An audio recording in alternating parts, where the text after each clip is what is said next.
It's always been Greetings, a one joke. and all, and welcome to another edition of the Dinner Club Pop Jambo. How's it going, guys and gals? How's it going? Good. Going great. Very pleased to hear it. So we were caught sort of coitus interruptus there, talking about Boris Johnson. Although I don't think coitus is what we interrupted, but unless maybe by the look on Michael's face, maybe it was. Yes, he is so hot. McDreamy himself. So please, since we only have one viewer at the moment, reiterate for that one viewer how we got to be talking about Boris Johnson. We weren't just talking about his hair, I promise. I was basically commenting on how in the last week or so, we have, as a country, managed to normalize, embrace, and accept the fact that we have a criminal as our premier politician, our prime minister. And you thought you guys had it bad trying to sort of mop up the Trump legacy. We've still got this shit going on. Right. And the man is literally, along with a number of his cabinets, I think there's something like 20 plus fines that have been issued to Downing Street. And each one of those carries with it an implicit criminal conviction. Right. It's like, yeah, and it's just been blown off. Well, I mean, basically my issue with the British political system, and don't get me wrong, I've got issues with the American political system, Brian, but my issue with the way it works in Britain is, you have to have a general election every 5 years, but sometimes they choose to have it shorter. If it's politically advantageous, they might have to after 3 years or 5 or 4 years. But they've even changed that. Yeah. The fixed term has now been abolished. They walked that back. They've just plucked that one out. So right. So now they can basically call an election. Now they can basically, they can call an election when they choose and so to. when it's from their political advantage to do so, they can do so. So that in itself is a huge advantage for the governing party. And I had a problem with that when I first moved over. I thought, you what? But the real thing that really got me, and we talked about this briefly before we came on air, in order to get rid of the prime minister who's sitting at the time, someone from that person's own party has to decide to try to get rid of them. The people can't do it. The opposing party can't do it. They have to have a vote of no confidence necessitates some people in the party of the prime minister stabbing the back, Yeah. And when you have the kind of hyper partisanship that we have in America, something like that sounds super, super horrifying, right? Because, and it's what's happening right now with Boris Johnson, in my humble estimation, is that the people who are, like I said before, who are in a position to possibly replace him don't have enough real support to do so. Not out there in the voter land. They might have support in parliament, but they're not going to carry an election. So they basically stick with the devil they know, because in the British system, because if they all stick together and go, you know what, nah, we're not going to get rid of him, no one can do shit. And they know it. You can't get rid of him. They go ahead, give it your best shot. What you going to do? What you going to do? You know what I mean? What could be done? Yeah, and this is why he's doing all that he's doing with the posturing with regards to Ukraine. I mean, this visit to Kyiv. This is he's basically trying to sort of make himself out to be this sort of Churchillian type figure, and he's not. He's not a peacemaker. He's not a wartime prime minister. He's a buffoon, and a criminal buffoon at that. He should be out. Why any thinking person would want to be compared to Churchill is beyond me. Anyway, I mean, I don't understand. He's got some good quotes. But Churchill was the right man in the right time. Yeah, for World War II. I suppose so, but at the end of the day, but as a peacetime before or after the war, and in the bigger picture about his whole life and everything, he was a racist piece of shit. He was in so many words. Not to put too fine a point on it. Yeah, not to put exactly. Yeah. I mean, World War II is the only climate in which he would have he would have made it as a politician in this country and as Well, and prime and the minister. beautiful thing is, pretty much as soon as it was over, they kicked him out on his ass, Yeah, they did. They got the first Labor government, and they brought in Yeah. and fucking the welfare Clement state. Attlee. It's a massive accomplishment. Yeah, You know? and he was the guy that set up the NHS and the welfare system and all of that, and the Tories never forgave him for it. Right. They've been trying to dismantle it ever since, and they've now more or less done it. Don't Well get me done. started on that. Oh man. But and on a lighter note, just before Raven and Michael came in, I was mocking the fact that Boris Johnson has a 6-inch comb over from the back of his head. Because my attitude is, dude, I mean, your hair was always ridiculous, but nothing's more ridiculous than a fucking comb over. Not even a toupee. I'd rather wear a toupee than comb over. I don't know what y'all think, but that's just where I'm at. I'd sooner go billiard ball the way you have, Paul. Right. Yes, Jonah, the NHS is in peril. It is all but in either outsourced or in private hands. And with very few exceptions, and I mean literally on the fingers of one hand across the entire country, every single hospital has a charity associated with it that is vital to its existence.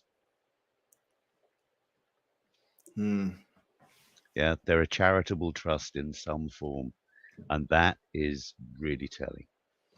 Well, I know when I lived in the UK, they were constantly trying to and were tweaking with it and dismantling it piece by piece. You know what I mean? Yeah. When I moved there in 1989, pretty much everybody that worked for the NHS worked for the NHS. And now, and for a long time, thanks to the trusts and everything, they've privatized off the cafeterias, they privatized off the custodial work, they privatized, but it all used to be under this.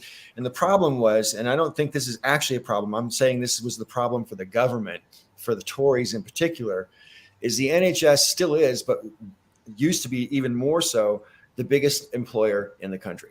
Used to be. Yeah, still is. Yeah. But I mean, what does that say? That says we don't have any more factories. What about Tesco? Tesco's pretty big, isn't it? Yeah, but I don't think. I mean, you're talking about big employers. You're normally talking about full-time job employers, and most people that work at Tesco work part-time. Yeah, and there's very few of them now that are salaried. It's only management and middle management that are salaried. Everybody else is on probably 0-hour contracts. So, first of all, hi, everybody. But my first thought when you said the biggest employer in the country was actually going to be the military, but then you started talking about England, and I'm like, oh. Right, okay.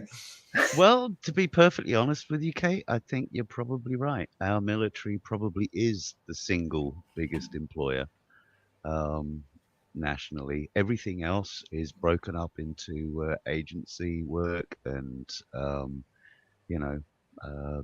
small employers. Probably thinking about it, the next biggest employer may even be McDonald's. Yikes. I can see that. Yeah, because every city, every town has got at least one McDonald's. Some of them have got 3 or 4. So, yeah. The weird one is, I seem to remember there was a story about a McDonald's directly across the street from another McDonald's, and they were in competition or something. I mean, how stupid is that? Yeah, wouldn't surprise me. It wouldn't surprise me. I mean, I remember laughing at the fact that the first time I went to London, you could literally see a Starbucks from another Starbucks from another Starbucks. Go from one to the next one, you could see them. Try living in Seattle. Starbucks Inception. Seriously, try living in Seattle and talk about seeing a Starbucks. Yeah, right. Yeah. Yes, that they almost make a trail across the city,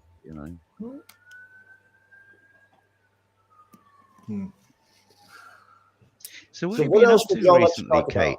I would just like to bring up that here in the U.S. we have a conspiracy theory about Mattress King, because they're one of those stores that can have a Mattress King right right across the street from another Mattress King. And it looks like a giant money laundering operation to some conspiracy theorists. Well, I What? still say that like Burger King and Dairy Queen are in the same dynasty, and they live in White Castle, and they're entertained by Jack in the Box. It's the only thing that makes sense. I don't know how to work in a Wendy's though. Maybe it's their princess. Maybe she's the manager. Huh?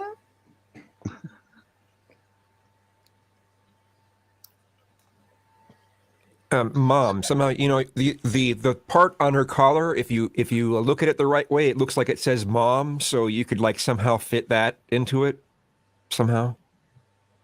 Okay, never mind. The Wendy's, I don't remember a mom thing, but I've literally eaten at a Wendy's once in my entire life. So Is Wendy's the one with the square hamburgers? Yes. uh-huh. Okay. Yeah, I might And have irrational though it may be, that's why I didn't eat in one for a very long time. I'm like, burger should be round, damn it. Same shape as the bun. I don't know. Yeah, make the world make sense, damn it. Yeah. What about They should make square buns. Right. Yeah, well, I mean, it's like Brad? sliders. I mean, I've actually never been to a White Castle either because there's none anywhere near where I've lived. But aren't there sliders square?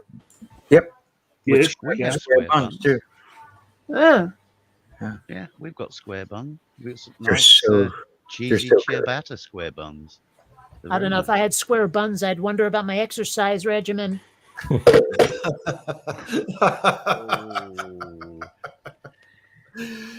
Gong. yeah. Shots fired. Oh, brother. Right. Well, Brian, in the pre-show, you had another topic that you thought would be interesting to discuss, so I will let you expound. I did. There's a couple of things that caught my attention this week, and as a Brit, I'm just full of questions. So I'm not making any commentary, posing an opinion. I'm literally just throwing it out there for discussion because I want to know what you guys think. I think it's bad. Good. I don't- it's- Okay. Item one was the BLM mansion and associated assets that came to light. And in the Wait, wake of I need that, context. BLM Mansion? yes, Well, let me elaborate a little bit. It came to light recently that BLM had purchased a mansion somewhere in Southern California for like $6 million, which had like, if I remember correctly, like 7 bedrooms and 6 bathrooms and a swimming pool and blah blah blah. And it also came to light the next day that that mansion had previously been purchased by someone who was a friend of the person who did the purchasing. For $3 million, like 2 weeks before, or 10 days before, or something like that. So it was bought for $3 million.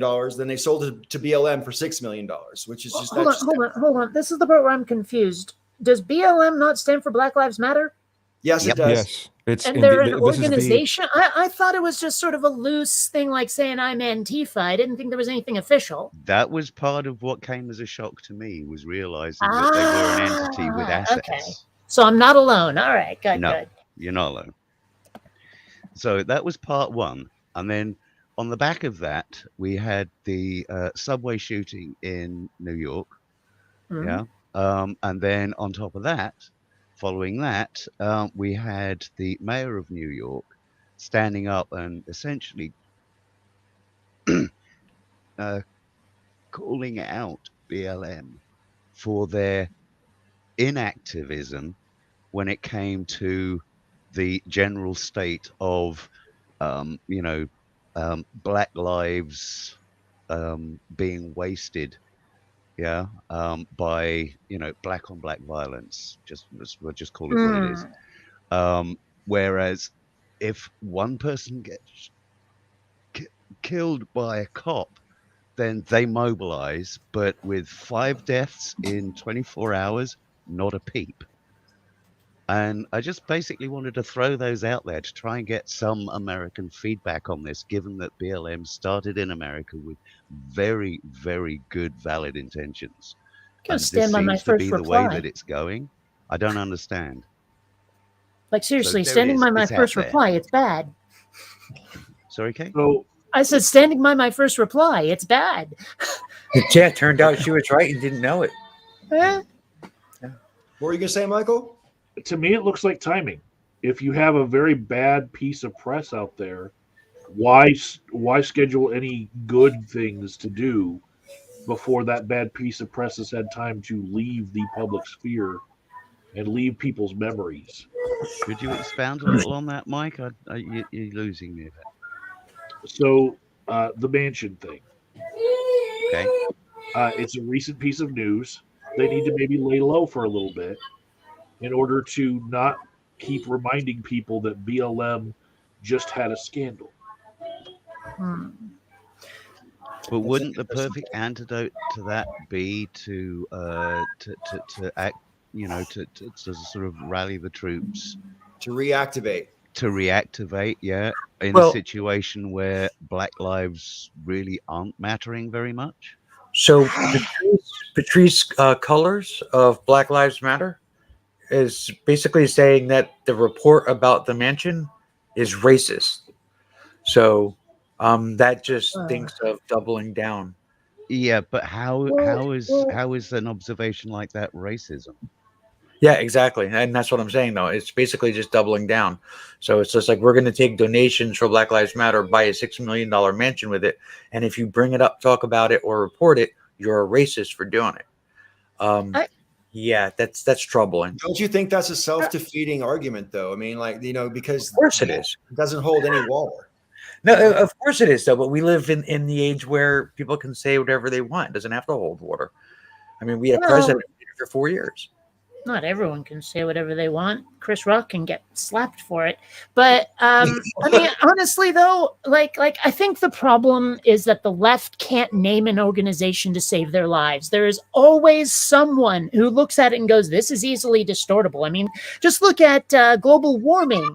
And then everyone had to change it to climate change after that jackass with the snowball, right? So, like when Black Lives Matter named themselves, I think it was just so terrible because it opens the door to, oh yeah, well, all lives matter. Why are you just saying black? When it was pretty clear that the organization exists not because of its literal name, but because it's about like cop violence on black people. So when they start saying, why aren't you worrying about black on black violence? It's like you're missing the point. You're taking the name literally. You're trying to be technically correct without being actually correct, and shut up, you know? Well, I mean, I want to put this comment up from Galen here. Just talking about, I think, what Raven said earlier there.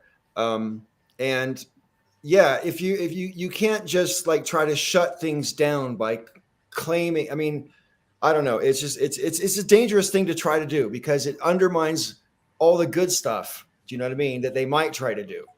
You know? Hi, Galen, by the way. Yeah, hey Galen, good to see you. Yeah, hi, Galen. It's a shame Joe's not in here yet because I kind of like his feedback on this one as well because he's sort of in sort of New Jersey area, isn't he? So he's sort of fairly local to what's actually going on there with the New York mayor and stuff. So. But then you're fairly close, aren't you, Raven? Yes. Yeah, and I don't know anything about it. There you go. See. And that's another thing. Yeah, it's it's not being widely reported. I mean, I saw a clip of it on, I think it was The Beat, and the clip he showed had obviously been filmed from a TV using a cell phone. So that shows you the availability of it. Okay, let's see if it. Nope, of course not. That looks terrible. All right. Hi, everybody. Okay, while we have a lull, I know what I've been meaning to, been loving to ask and find out from you for a while. How's things going with the brain derp? Yeah, about that. Okay, so what was it, like 4 or 5 years ago? They actually took a laser to my left mesial temporal lobe and cauterized the bit that was giving me the seizures, and I haven't had one since. But I had a weird thing happen. Actually, I guess it was last night I figured this out. Like I was I got curious and looked up what the hell a bleed in the brain that causes a cavernous malformation is. And it turns out that that's doctor speak for a stroke, a hemorrhagic stroke. So apparently about 10 years ago, I had a stroke that gave me epilepsy, and they just didn't call it that. And now I'm kind of pissed. So, Yeah. so there's that. At least, half my face isn't drooping, but I still had seizures for like 8 years. Right. Yeah. Well, you seem in good spirits. I mean, is that just for tonight, or is that generally how things are? Well, my life has been up and down more times than a pair of kangaroos in the mating season, and just recently it's been getting weirder and weirder. I'm surprised I'm doing as well as I am. Mind you, some of it has been good, but like none of it hasn't been weird. Okay. So, All right. I suppose the follow-up question to that is, are you enjoying it? some of it. I mean, like, and I might have mentioned this last time I was on here, but I also about 2-3 weeks ago got diagnosed with both autism and ADHD, and I'm like, dude, Lovely. could the universe pile on a little less? I mean, gee, what's next? Cancer? What the fuck? A conjoined twin we didn't know sitting in my abdomen somewhere? What's next? Oh my gosh. Can you imagine finding you've got a conjoined twin sort of at 30, 40, or 50? I mean, that's just ridiculous. So yeah, that's my life these days. Oh, also at the beginning of July, give or take, I'll be moving across the country again, back to my old hometown in Vermont. So yay! Nice. Yeah. Yeah, the wife exiled is from Vermont. So I have a beautiful good part of the feeling about you country, moving I'd back like to to Vermont, believe. Kate. The only thing that worries me really is the weather. Other than that, I think it'll be great. Mm. Is it? I mean, gonna be because I've that endured much? Vermont winter. It sucks. Is that going to be so much different from Seattle? Because you're similar Well, I'm not latitude, in aren't you? Seattle anymore. I've been living in San Oh, Diego for about 6 years. Oh, I missed that. Yeah. I'm But sorry. even if she was, though, winters in Vermont are way, way different than Seattle. Yeah, lot it's oh, snowier in big Vermont. time. I mean, I spent 20 years in Seattle and a little less than that in Vermont. And yeah, night and day. Seattle winters, except for like last year, usually it's just gray and a bit drizzly and a little cold, but you can survive it with a hoodie. Vermont, you spacesuit up to go to the supermarket. Trust me. So yeah. Well, I hope the move goes well and you find yourself well situated when you land.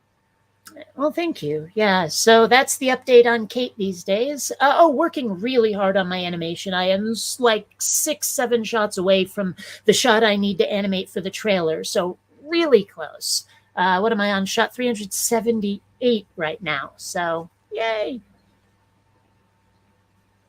It's more than 20 minutes long, approaching 21 rapidly.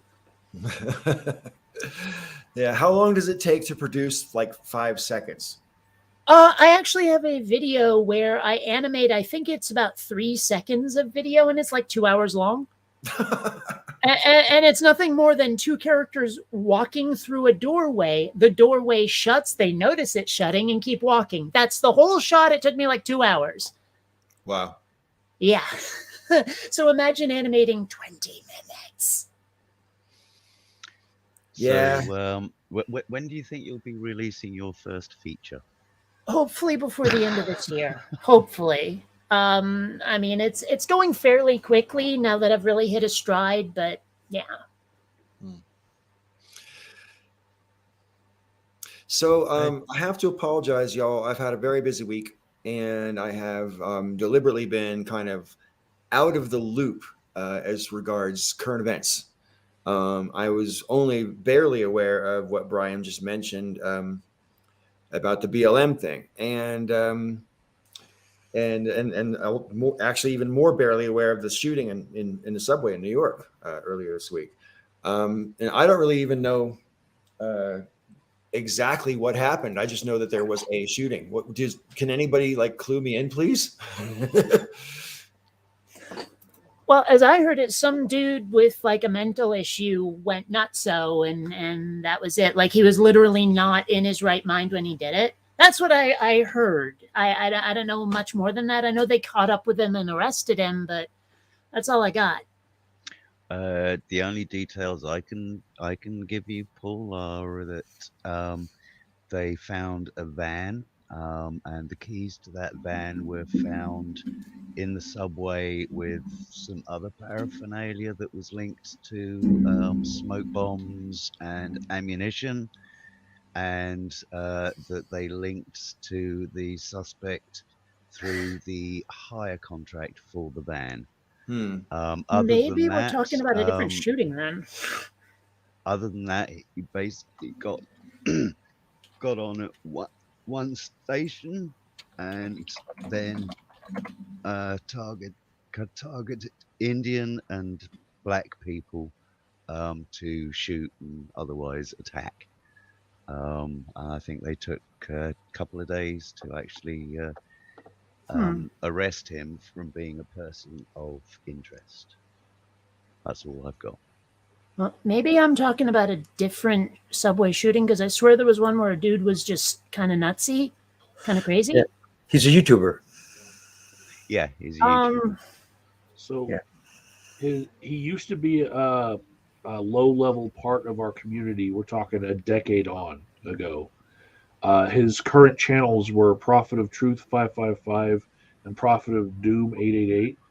And Waptec 1 archived all of his channels before YouTube took them down.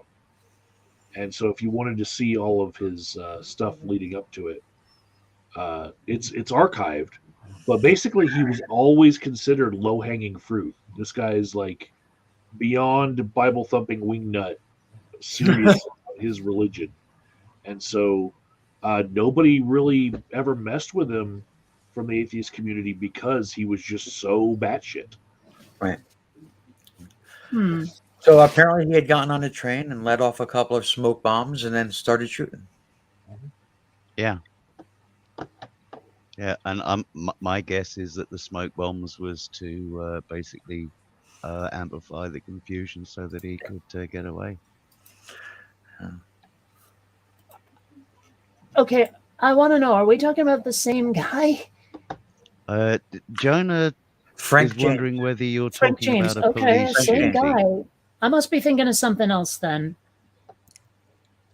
Because I swear there was something where the guy who did it was not like a conspiracy nut or anything. He was just crazy. Yeah, Well, and Peach is right. On this particular shooting, nobody died. Hmm. The deaths that the mayor was talking about were from other incidents. Just What to is be the clear, difference? we're talking different incidents. What's the difference between a conspiracy nut and crazy, though? Well, the details, really. It's the flavor of crazy is the difference, I suppose. Okay. And also, I suppose it's possible that a conspiracy theorist could just be wrong and really passionate about it. I don't know. Yeah. According to Galen, there's been 25 shootings in the last few days in that area. Wow. So yeah, it's quite possible that you could be thinking of a different incident, Kate. Possible. I don't know. It's weird.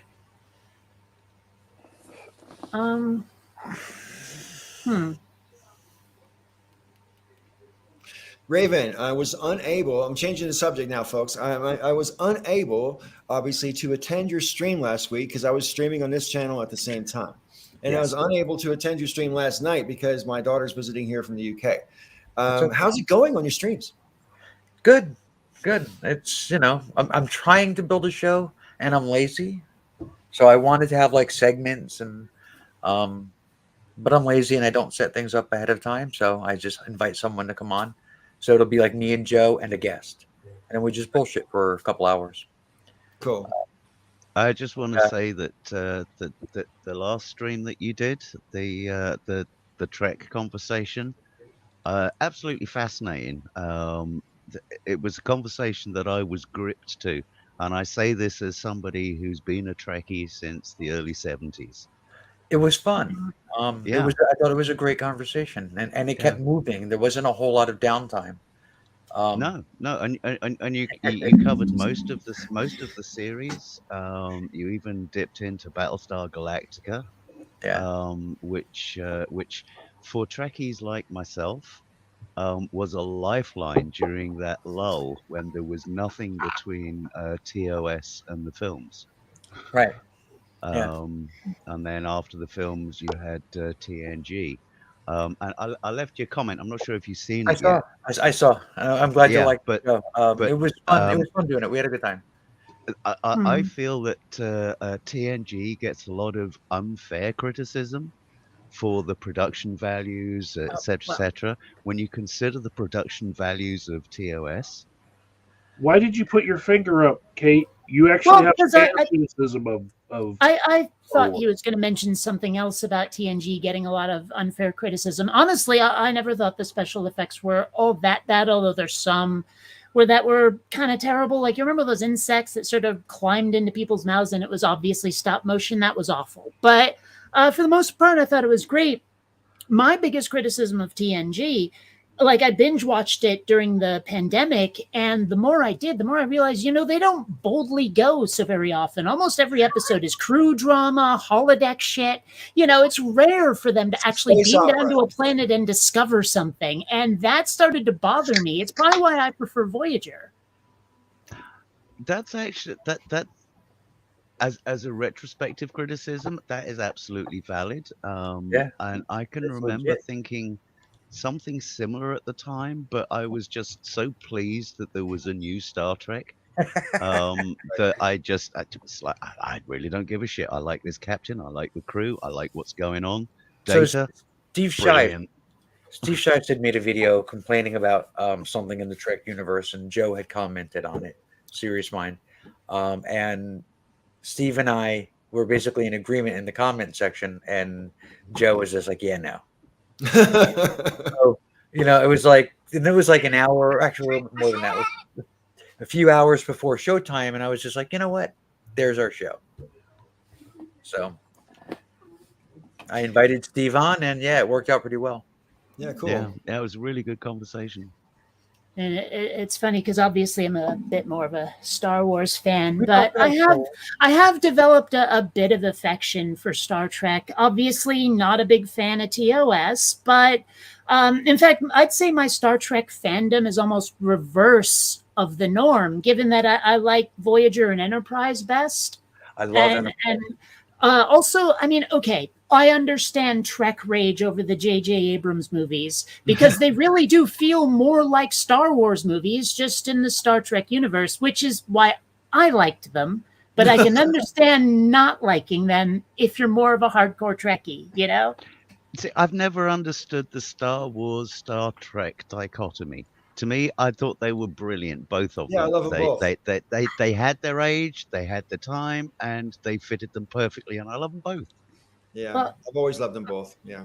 I long have a, let's call it hypothesis, that part of the reason why those two butt heads all the time is just because of the word star. If Right. Star Trek had been called Space Voyage, we might not be having the conversation at all. Right, But it could also be just how popular they are. But also, I mean, they Yeah. were clearly made for different purposes. One is a rollicking adventure, and the other is a bunch of space nerds going around looking at the scenery.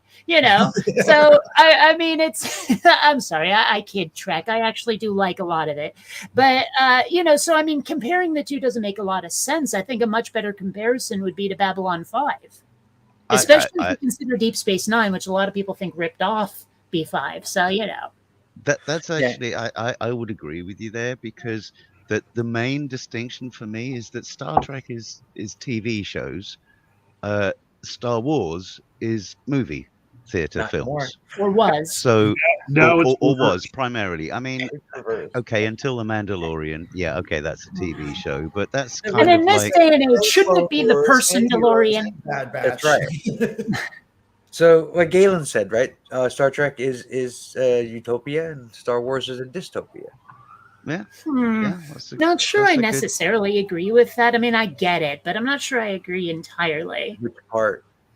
I mean, because, well, Star Wars isn't so much a dystopia, it's just a galaxy ripped apart by war, but there are places that are clearly pretty nice. I'd happily sack out in, like, say, Hang on, Cloud ripped City apart or by what? That's about as Coruscant, dystopic as because it a lot of gets. those are not actually embroiled into the conflict unless someone brings it there, you see.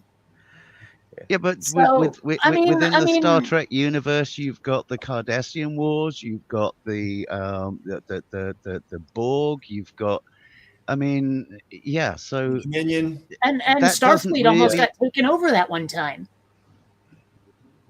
yeah, exactly. But so yeah, Star Trek kind of does have its dystopic moments, but the entire universe in Star Wars is kind of the archetype of a dystopia. I could Because you've not got- disagree more. Okay. When I think of a dystopia, I tend to think of, say, Blade Runner, 1984, Brave New World, all of those. Agreed. So it's a bit different from Star Wars, where you can have a pretty decent life and not even notice the political shit if you're living on the right planet. I mean, it's just like we really only see the people who are involved in the fighting. We never really see civilians, which is actually one of my criticisms of Trek as well. I'd love to see a show set around civilians in the Trek universe. I think that'd be awesome.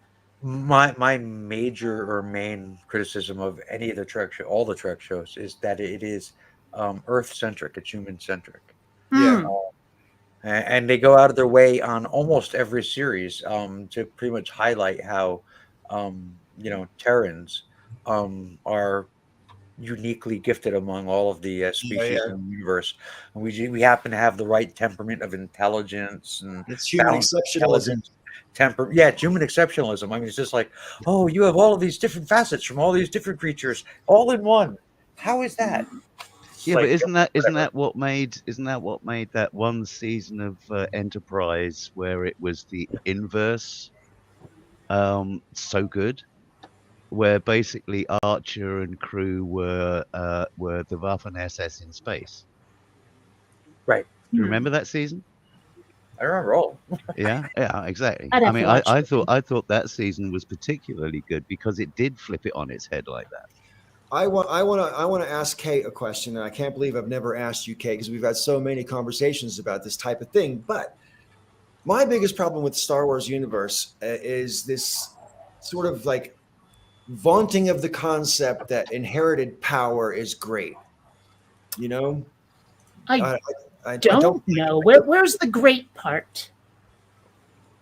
Well, I mean, like, for example, in the Force, Luke is strong with the Force because he's Darth Vader's son, and then in the fucking movies, which you're blessed not to have watched, Rey is strong with the Force because she's the fucking Emperor's son or daughter or whatever. So it's just like, come on, man, can't anybody just be really good with the Force like Yoda just because they're good with it? Do you know what I mean? Do they have to be blessed with some genetic inheritance or some shit like that? What's going on? Well, I get the impression that no, you do have to be born with it. Like if you have an excess of midi-chlorians, you have greater access to the Force. Right, but why does that have to be genetic? Well, where else are you getting those midi-chlorians? You getting injections or something? I don't know, man. I mean, I don't know where. I've never heard of midi-chlorians outside of Star Wars, so I'm pretty sure they don't. But I mean, that's my point, though, is that they are. I mean, they are centric to the Star Wars universe, but a lot of people criticize them for saying, "Oh, you made the Force non-magical," and I'm like, no. They're a gateway. They're the way to access the mystical Force. That's what midi-chlorians are there for. And obviously, if some people have more, they're going to do better. I don't know what the issue is. Yeah, it's not just the Force, though. I mean, I know you haven't watched like all the Clone Wars and stuff like that, but I mean, like, there's what's the word I'm looking for? Monarchy is replete throughout the galaxy in Star Wars. I mean, not every culture has a monarchy, but a hell of a lot of cultures have monarchies. And I guess that would be naturally true in a galaxy, right? I mean, it's going to be true. But like I say, I just think there's a little more. It just seems like that's sort of seen as the great thing. And I don't know, maybe it's just my imagination. Well, I mean, let's remember that the Emperor was the bad guy. You know, clearly a certain amount of like royal and allegedly inherited. I mean, given how he came to power, you would have to have kids for it to be inherited. But the point is that he the ultimate emperor was being portrayed as the bad guy. You know, I mean, he wasn't defeated by, like, the only royalty he was defeated by was Leia, really. I You guess. know, so it's like I don't see the power good inherited power good part. I'm just not Okay. seeing it. Maybe it's just in my imagination. Hi, Joe. How you doing? It's good to Hi see you. there. Yeah, I agree with Kate. I mean, regardless, I mean, I was kind of neutral on the midichlorians, whether they were like she said, just a conduit to, some people like really lost their minds over it, and I was like, yeah, okay, maybe it's a little silly, but I mean, I look at the entire, like, all the breadth of Star Wars. If that's what's bugging you, then you got no problems, So way I look at it is, and the idea that inherited power, I think no, there's nothing that I see that suggests that anything in the Star Wars universe is saying that inherited power is a good thing. If I may be a bit of a nerd here, if the comic books are canon, in Darth Vader issue 25, it was Emperor Palpatine with his Sith Lord above him that sent the midichlorians over to impregnate Shmi Skywalker and create Anakin. So it was kind of them being his parents, and he was emperor. So it is inherited royalty that gave him his. Right, but that wasn't a good thing though. Yeah. Also, let's remember he had some pretty humble beginnings. Luke did. It also raises the And question: Anakin. how did the Palpatine line get the midichlorians from Yoda's people?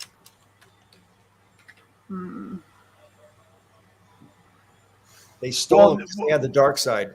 Yeah, they just used the Force. Yeah, but By the time Rogue One rolled around, I'd given up on Disney Wars, so you've lost me at this point. Well, I think all these questions deserve a new movie. Well, I mean, if you think about when Palpatine is talking to Anakin in the theater, and he tells him about the story of Darth Plagueis the Wise, he actually says, that Darth Plagueis was so wise and so powerful that he figured out how to influence the midichlorians to create life. So that he's telling you right there, so that they basically is just the knowledge of the dark side that enabled them to do that. Right. Yeah. So I want to know how anyone hears the name Darth Plagueis and doesn't go, wait a minute, that's the bad guy, right? I mean, how do you hear a name with the word plague in it and go, oh yeah, I should totally take this dude's advice? I mean, it makes no sense. Well, for that matter, Sidious, right? Yeah, but the Darth in itself. Yep. Yeah, well, anyway, I mean, Can we I all call at least myself agree Darth that Badger the and last nobody would Starfighter think- kicks ass? I could I call will- myself I Darth will- Badger and nobody'd think I was the hero. Once again, will put myself in agreement with Kate. I know that's a rare occurrence, but give credit where credit's due.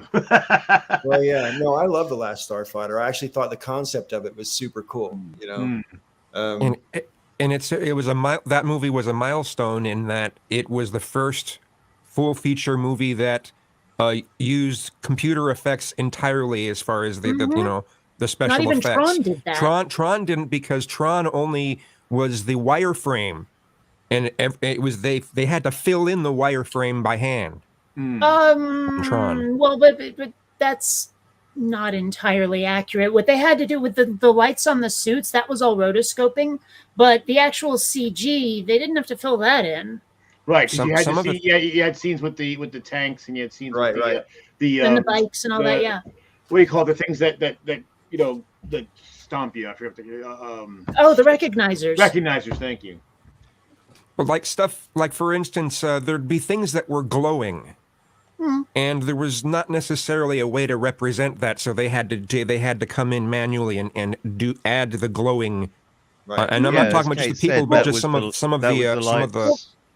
It was still real projection, though. And they rotoscoped them. Paul, if you're gonna be trolling Kate, you need to sweep the leg and just tell her that there's a remake of The Last Starfighter coming out. I Oh thought my it was God, supposed to be a sequel. I was hearing sequel. I don't know. If it's a Sequel, sequel, I heard how origin many years story. is that? 38 years? It came out in 86, I want to say. Could have been 84, but I want to say 86. Right. Okay. So, I was thinking 84, but yeah. and it might have been. I don't know. My memory has turned into Swiss cheese lately. So, 1984. 1984. Okay. hmm. Makes Yeah, more sense Google for Food confirms the 1984. technology of the Right. yeah. It makes more sense that year. Well, in Yeah. 1986, I don't know if you saw the movie Explorers, but I mean, they did a lot of CG work in that, and it doesn't look too terribly different. So, Right. I like that one too, by the way. I great love movie. those because they're Earth centric. You know, the alien stuff is coming from Earth outwards, whatever. It's kind of cool rather than being somewhere in the far flung universe, which is great for my imagination, but it's even better when it's coming here. You know? Well, do you watch the Orville at all? Because there I've was watched an the first 2 episode. seasons of the Orville. It's the superior sci-fi show on in history since B5. Well, and I agree. There was that one episode, I think it's called "All the World Is Birthday Cake" or something, where the crew of the Orville shows up at a planet where they sent out the signal to try to contact alien life, and I'm like, that is so cool because we did that, and we have no idea if anyone's going to receive it or respond to it, but these guys did it, and apparently, like the why am I blanking? The union, I think it is that they have, has like rules where you don't contact like a proto civilization until they start trying to contact people. And so it was kind of cool to see that first contact scenario play itself out. I thought that was awesome. Yeah. And by the way, season 3 will be beginning airing June 2nd this year on Hulu. Finally. Yeah, they keep moving it back, don't What is they? it? What's that, Raven? What was it? June 2nd. What? So The Orville. The Orville. Orville season Orville. 3. Okay, good. So it's less than 2 months actually. Okay, the Green Machine says this. I have never watched Expanse, so I can't have an opinion. I have. So everybody and who's it- watched Expanse, please chime in. Yes, I didn't like it. have. It is probably the most physics realistic sci-fi show I have ever watched. It is phenomenal. If you haven't seen it, watch it. I will say that yes, it is the most physics realist, or certainly in the top. But I just couldn't get into it. It's just too. I don't know. Again, it was bleak. I need some hope. I need some hope. And you know, this is why the original Battlestar Galactica is, for me, is way better than the newer Battlestar Galactica, because again, like I said before, the people in the new Battlestar Galactica, everyone was a scumbag and no one was worth saving. There was no hope. So what's the point? And you know, hell, there was more hope in the Terminator than in that show. And, I'm gonna have to push back against that because as much as I love the original BSG, the remake just brought it up to date and just gave it a Okay, dose of realism I that my gotta brain chime in. needed. Okay, see, number one, fuck realism in my sci-fi. I prioritize fun over being real. If you're slavishly devoted to like Newtonian physics with your spaceships and no sound in space and all of that stuff, I'm starting to go, okay, why am I watching this? It's no Well, fun at hang all. on. And if it, oh, hold on, BSG I had want sound to in say space. something else. I still got one more criticism here. Give me a chance. And I have to agree with Joe because all of the characters, and I mean every last one of them on The Expanse and on BSG, was a dick. I could not picture any of them laughing. I could not picture me hanging out with any of them if I knew them in real life. There was nobody to grow attached to. And most of the shows I love are because of the characters. I mean, I love this situation. I love the concept, but you know, if the characters are amazing people, it can actually overcome a show's deficits for me. So I mean, I I'm gonna watch let something Raven like go, The and then I Expanse or have the a new lot to BSG, say. and I go, I want nothing to do with any of you people, so I'm not watching your show. Look I what they think could do with Go ahead. MASH. With they didn't have jack shit for sets or any. Look what they did with MASH. It's all about the characters. If you can have good characters, I mean, And it MASH doesn't was necessarily fantastic. matter whether the physics are perfect or not. You know. MASH was fantastic. But like with sci-fi, one thing to remember is that the phi in sci-fi stands for fiction. So it doesn't have to be, you know, it doesn't have to be like ultra super realistic. I mean, incredibly stupid is also not good either. But I mean, it doesn't have to be mega realistic. And just real quick, but real quick before Brian goes and before Kazun goes. And here's the thing: I'm not against physics that's really realistic, because there is as an engineer, there does become a point where I'm like, okay, like if it's that gets ridiculous. But that said, it shouldn't be in place of those characters that I'm going to identify with, I'm going to like. And even the ones I love to hate. Lord Rifa, he's a bad guy, but I love to hate him. And so even though he's a bad guy, he's still fun. Mm-hmm. Yeah. Agreed. Okay. Yeah, that's Now, a really good just example. To clarify, I'm just going to agree with Sirius. So. Just to clarify, I'm going to agree with Sirius, but I'm going to say that. Oh yeah, Raven, the psi part is for science. Yes. It's like reality. Fictional science, you see. Yeah, I like it when the science is more realistic. I prefer it when the physics are more real. But if it isn't, it's not the end of the world if the characters are good. So yeah, It's not a game breaker. Okay, so Well, I mean, to it's just like clarify, Discovery. We were talking about last night on my show, basically this, and we talked about Discovery, Star Trek Discovery, and why I hate it. And it's very much exactly the same as what Joe is talking about with Battlestar Galactica. Every character sucks. It's a whole ship full of assholes that hate each other, that are rotten to each other, that stab each other in the back, and it just feels like, if that's the future, kind of goes against the ethos of Star Trek, doesn't it? Right. Bingo! Yep. Because it was a As family. Kate says. Yeah. We need something to show the good side of humanity, and right now we don't have that much out there showing the good side of humanity.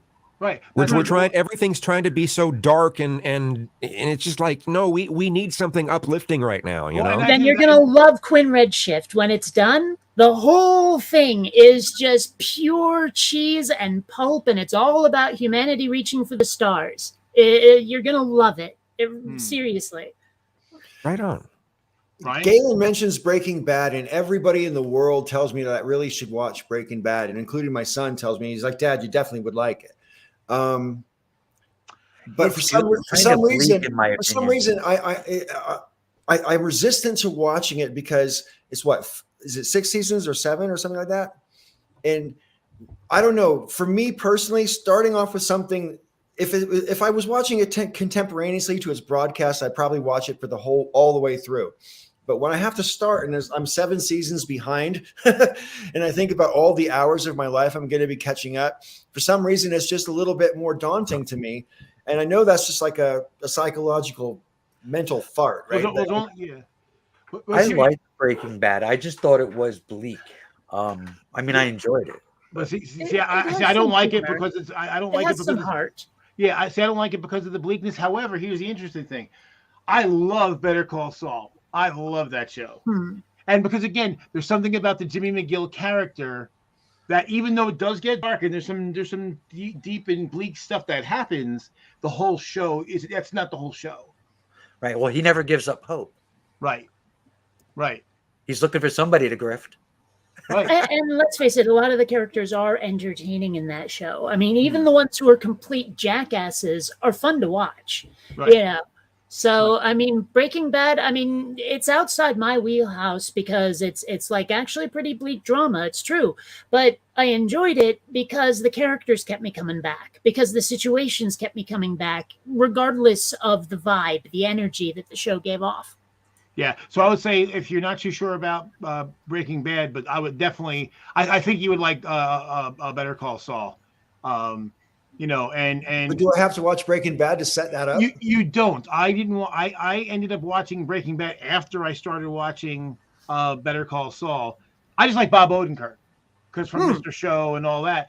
And the thing is, I kept like looking at Breaking Bad and I would see clips and I was like, oh, I don't know. But then I'm like, but Bob Odenkirk. So I'm actually considering going back and trying to watch Breaking Bad, starting with season 2, where Saul Goodman shows up. and he becomes an integral part of the series. And I mean, I watched a lot of it when I watched it while I was working, because I've got like a gazillion monitors. And so I'll have 3ds Max here while I'm working on my animation and something going on that monitor. And it's like, that's how I watched Breaking Bad, is just something to fill the void, the silence, you know? And that's a great way to watch it. If you're like, oh, I don't want to commit to a whole TV show, oh my God, you know, just have it on like while you're working, you know? Yeah, right. I better start working then. I think Brian was trying to say something before. So yeah, just to clarify on the physics thing, lack of physics realism is not a deal breaker. I never meant to imply that it was. It's just for my brain, when the physics works, it becomes I have to suspend my disbelief less, and that to That's me a good way to put it. makes the immersion that much better. Now when it comes to, let me finish this time, Kate. That's why hands up. Thank you. Now, when it comes to the characters, now in Battlestar Galactica, for me, the thread of hope is in the AI. Yeah. When it comes to the Expanse, you've got the detective character. Yeah. There is just so much plot intricacy within the characters and the different agendas going on in the Expanse. And the same in Battlestar Galactica. I mean, they're not all bad, the characters in BSG. Boltar, yes, he's despicable, but he does have some redeeming qualities. Yeah, but Well, even that's not the point, though. He has no charisma. yeah, and the thing is, like, I remember, like, I didn't watch for a long time, and then I actually told the story last night on Raven's show. So I went to Gen Con, and I met a bunch of people, Herb Jefferson, and I met Richard Hatch, and this was when BSG was the new BSG was on air. It was like 3rd or 4th season, whatever it was, and we were talking to him about it because he had tried to revive the show, you know, with him and Dirk Benedict and all that, and obviously that didn't go through. But so I was telling him how I really wish that happened, and he asked me what I thought of the new show, and I said, I watched the pilot, I watched a couple episodes, wasn't really into it, and he personally implored me to give it another chance. He's like, you know, I kept telling him, look, you know, this, that, and the other thing. He's like, no, Joe, look, if I mean anything to you, if Apollo means anything to you, give it another shot. It's really well written, and just please, for me, give it one more chance. And I'm like, well, shit, if Apollo is going to give me a personal plea to watch the show, I have to try. So I gave it like 8 episodes, and I mean, even Colonel Ty, was he an alcoholic, and he's this, and like, Jesus Christ, can't somebody just be a fucking hero on this show? Just one? Or at least nice. I mean, that's the thing, is if I don't like any of the characters, if I were in a situation where they were real and I was hanging out with them and I'd want to punch them in the face instead of laugh and joke and have fun, bad character.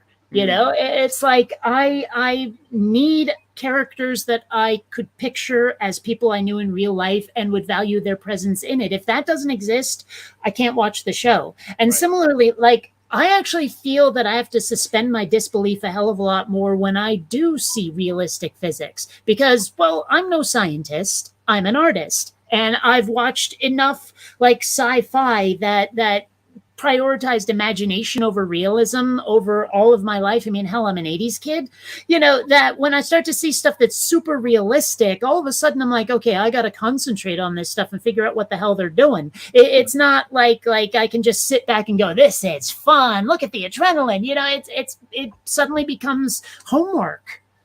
Well, taking that point you made earlier, Kate, and what you just said, and why I think the Orville is the superior form of sci-fi entertainment currently broadcast on television, is because of the whimsy of it.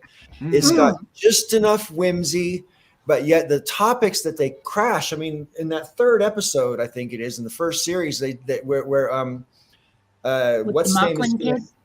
Yeah, Portis's kid?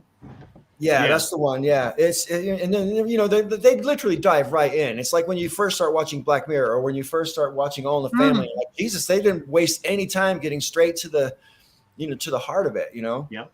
I mean, if you're willing to put up with poop and fart jokes, because let's face it, they have them, it's a great show. And if you like poop and fart jokes, you'll love it even more. That's a good description. It's true too.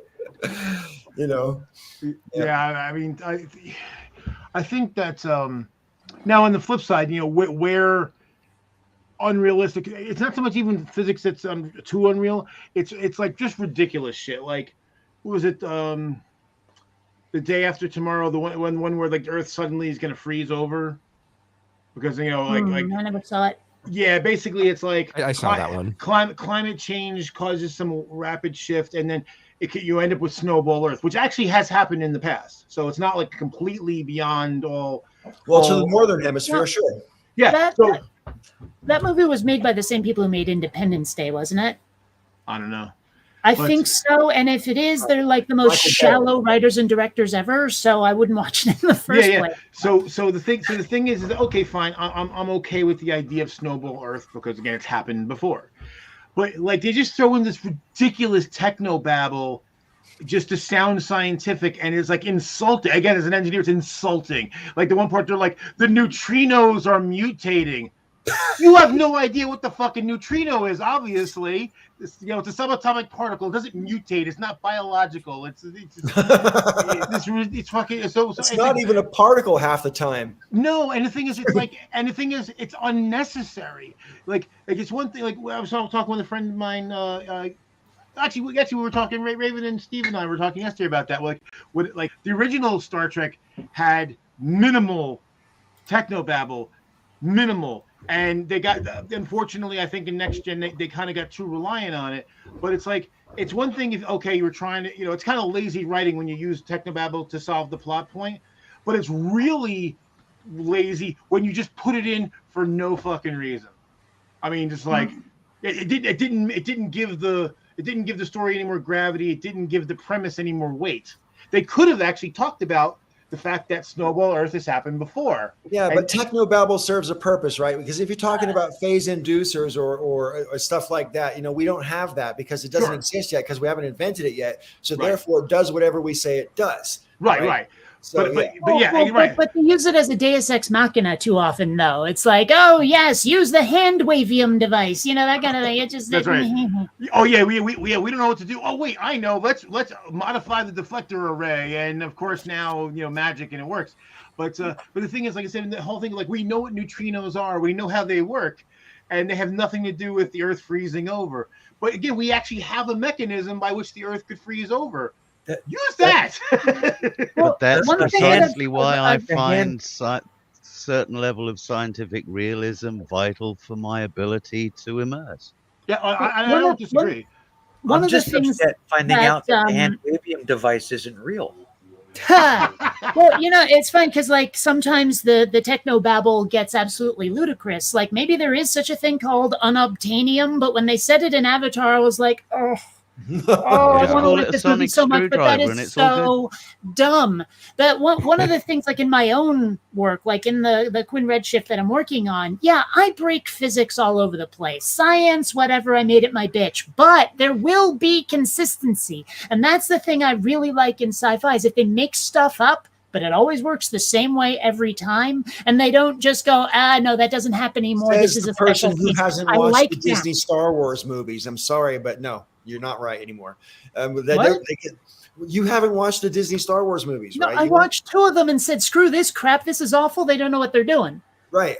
But what I'm saying is they completely rewrote everything to do with the Force, right? I mean, like, sure. You know, yeah, well, that's the thing. That's one thing. Like, I know Steve and I disagree about canon and what should be canon and consistency. You know, my thing is like, right, if the transporter has a maximum range of 20,000 kilometers today, and then tomorrow it has 30,000, you better have a fucking explanation for why this one. Oh, hey, we got a new transporter, got a new range. Okay, problem solved. They changed hyperdrive too. Like suddenly you can do like skipping. Yeah, on hyperdrive. How do you not go through a planet or something with that? You know. Oh, haven't you seen Buckaroo Banzai? If you just use the anyway. But or worse yet, or even if like my favorite is like, okay, the transporter range was 30,000 kilometers yesterday, but today it's only 10,000 because that's what because if it was 30,000, the story wouldn't work. Well, I mean, and then they try to explain like, oh, there's some sort of fluctuation coming off of the sun or some stuff. Well, sure, but at least that's an explanation. At least that they're you know, Yeah, right. At least that's possible. Or sounds possible. I'm looking in the chat there and I'm like, what's wrong with the name Quinn Redshift? I mean, it's very like Buzz Lightyear and Duck Dodgers and Buck Rogers and Flash Gordon, Quinn Redshift. What's wrong with that? I mean, I'm going for pure ass pulp here. Oh. You know, I'm not going for something you can take. Well, I mean, you can take it seriously within its own universe, but you're not supposed to like try and like import it into the real world and then say, see, it doesn't work. No, it's not that kind of thing. It's I mean, there's fins on everything, stylized atoms on everyone's clothing. I mean, I'm sorry, it's that kind of thing. You know, it's very Jetsons, let's put it that way. So a guy named Quinn Redshift makes perfect sense in that context. I'm glad you brought up you know, Buck Rogers and Flash Gordon and stuff, because there I last summer I rewatched the 80s or late 70s early 80s Buck Rogers series. And there's an episode I didn't understand what was happening at the time. There's a point where like most of the directorate pilots are sick, and so they have to like go to the Oldians, all the retired pilots, and bring them back in and run this mission. And they fight, and then so the one guy, you know, basically saves Buck Rogers' life, and he's like, you know, and then Buck's like, hey, where the hell did you learn to fly like that? And he's like, son, I've been doing this since before you were born. He says, oh, you think so? He's like, son, I know so. It's Buster Crabbe, who played Flash Gordon and Buck Rogers in the movies back in, you know, the 20s and 30s, which was great. He's like, I didn't know who the hell he was because, you know, at the time, but then after I found out, oh, okay, that's great. That's an awesome cameo. It's hard to watch like sci-fi from the 70s because, well, I mean, you know, the huge collars kind of squig me out, but also I was trying to watch Space 1999. It's hard to get past that disco theme song. I'm sorry. Not a fan of disco. But actually, that's the best. I love that theme. I don't like disco, but I love that theme. I you know, I remembered it from like when I was a kid. And don't be dissing disco, folks. All right, those are fighting words. Okay? Now, Brian, you said earlier about how, you know, you can like Star Wars and Star Trek at the same time. I can like punk rock and disco at the same time. All right, I can like heavy metal, black metal, and hip hop at the same time. I can like reggae, and you know, I mean, this is why it's particularly weird when it comes to the sci-fi thing and the Star Wars versus Star Trek. But I mean, like, you know, yeah, I don't understand it really. Yeah, I mean, people ask me, have asked me quite often. I mean, I'm going to be 60 this year, so it's a question I've heard many times, as I'm sure you have, Paul. You know, what my favorite genre is, and I can never answer it because sometimes it's the classics. Sometimes I've got the answer. It's EDM. Sorry, Kazoom. Sometimes it's reggae. Oftentimes it's reggae. You know. Okay, well, Kate, what were you going to say?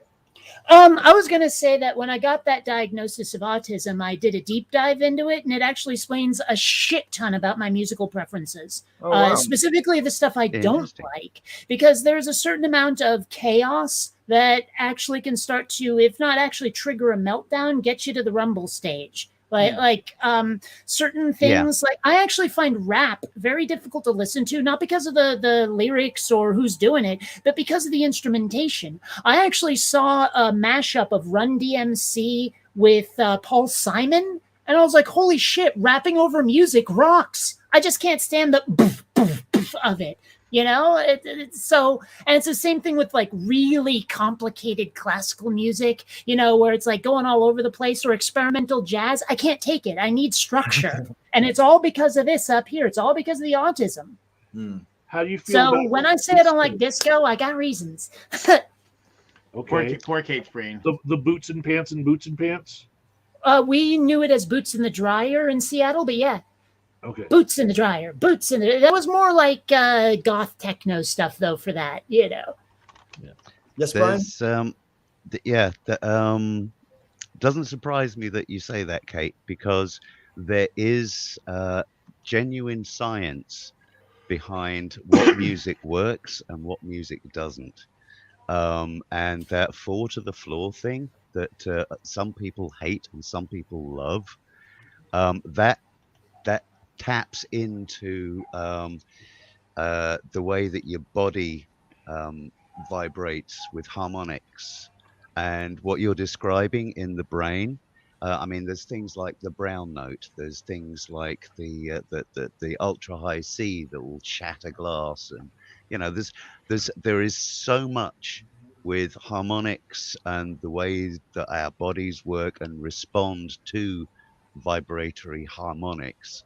And yeah, back in the early 2000s, I wrote a very interesting dissertation, and it went into describing how the various frequencies used in synth hooks and other elements all go to deliberately manipulate your emotional states.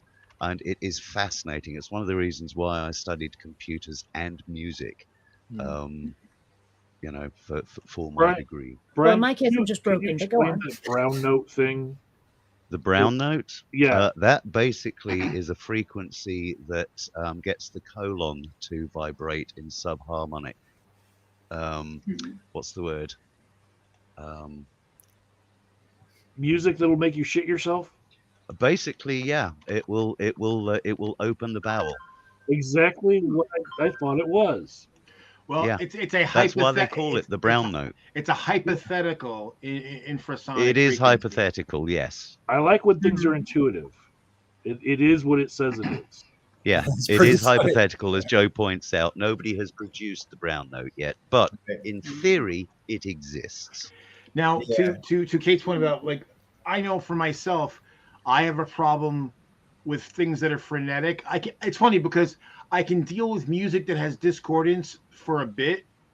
I actually like it for a bit, but if it goes past a certain point, it starts causing discordance in my brain, which is why I don't like being around frenetic people. Like people that and who don't have ordered minds. They're just all over the place. It causes me distress.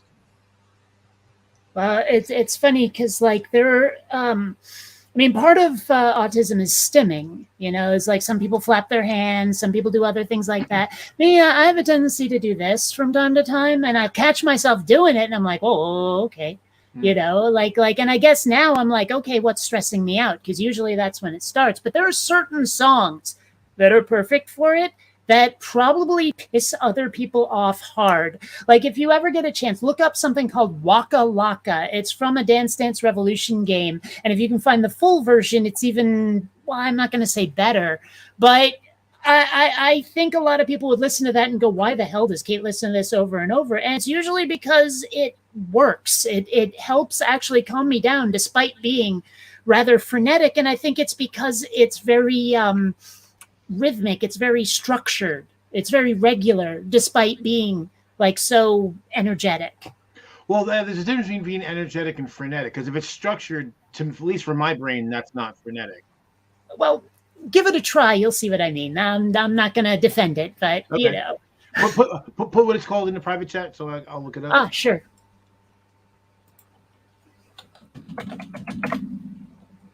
Oh, whoops, nope, typed it wrong. Uh-huh. There. Sorry, I had my finger on the wrong place. Was hitting J instead of K. Oh, well, that would throw things off. So, Brian, when someone asks me what my favorite genre of music is, I just say music, because that pretty much narrows it down to that. I always say to them, well, it's easier to tell you what I don't like. I don't like opera and I don't like country and Western. And I admit to my musical bigotry. I'm sure I've said this in the show before, because I'm sure there must be some good country and Western songs. There must be. You can't write off a whole genre, whether it's Okay, country, Western, or anything else.